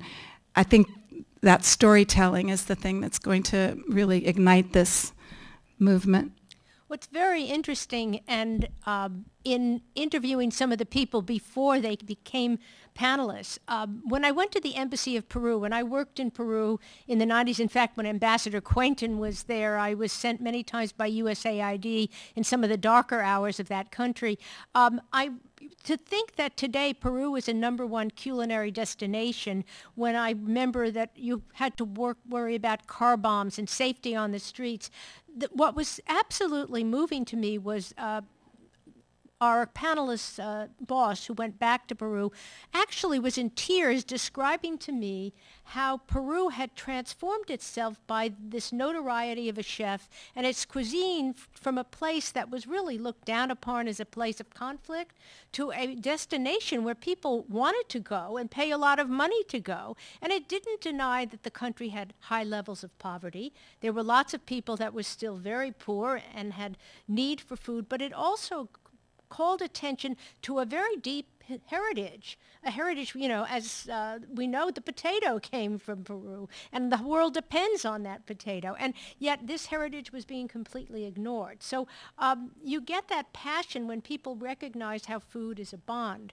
But last week I was also at a meeting, and a very wonky meeting, and a good meeting that the Chicago Council on Foreign Relations had on food, and what many of these food experts were saying is the biggest gap is education in the area of what food does, what brings it together. And so the things that you've done, Nikki, and the stories that you collect and then portray in a format that's very accessible to most people, also provides that education about poverty, about hunger, about access to food that we all need to really be aware of. And often that story is the one that's the least told. I think it's the least told because I think people tend to turn off their ears when they hear that they're going to hear a story about homelessness or conflict. And I think finding that other way in to the story, that unexpected way in, and then just letting people go in sort of little side roads, and food is just a wonderful way to do that, a wonderful way to explore all of these issues and not make someone feel like they're having to take their medicine, you know, to learn this or that, or to hear a story they've already been told. So if you're telling a story, when I went to talk to my colleagues at the World Food Program USA, and we were talking about this event and trying to think about what they could do to help, they said, oh, food is conflict is a non-starter for us. We can't get anybody to support us on that. But if I were telling a story, and you're going to tell many, I assume, what would be the story that would connect them? Because we have a world now where the World Food Program has had the worst year in that there are 8 crises going on simultaneously that have overtaxed the international community way beyond any capacity that it thought it had. So what stories will connect people to this kind of dire need, not only in our own country, but globally? Well, I think that conflict in terms of storytelling is good, because that's what makes for a good story. People are drawn in by that kind of, uh-oh, what's going to happen? And, oh, is this a touchy subject? And, oh, I've got to listen to this. This is Israel and Palestine. We better listen to this. You know, this is the hummus wars. You know, I think that's going to get people's attention. That's a story that we definitely are in the process of gathering for. But that's just the beginning of the story. It's the way you hook people in, and from there you go on. And I was struck by what Christine said earlier with her about cookbooks. They're sort of these stealth weapons, you know. They fly under the radar, where you get a few great recipes and then you read the story about what's really going on, like how this person has to shop at the market for this food, or how this food has been, you know, sequestered away or not available or embargoed or whatever. So you bring people in a sort of interesting, suspenseful way, and then you sort of lead down paths. And I guess partly for us, I don't really ever know where the story's going to go when we start out. If I knew, then I don't think there would be much of a point, because you'd know too. And it's kind of letting people tell their own stories and turning the microphone over to these people who are usually not the tellers of the stories that makes for a really engaging story, like the street vendors, you know. You know, there's one word I haven't heard here all day. It's not a dirty word, so we can say it online. It's globalization. When we started this conversation, I mean, what we're really defining is the nature of how globalized our food system is, and the individual stories are a manifestation of that globalization. People who come to the United States but also go elsewhere are all bearers of culture, and we don't have borders. This is a borderless world in terms of food security. It's a borderless world in terms of the issues, for example, that we talked about, that Roger Mark de Souza talked about, that are transnational, and yet nobody mentioned that word. So I wondered, in your experience, whether food has always been the first globalized issue we've talked about and never really recognized it.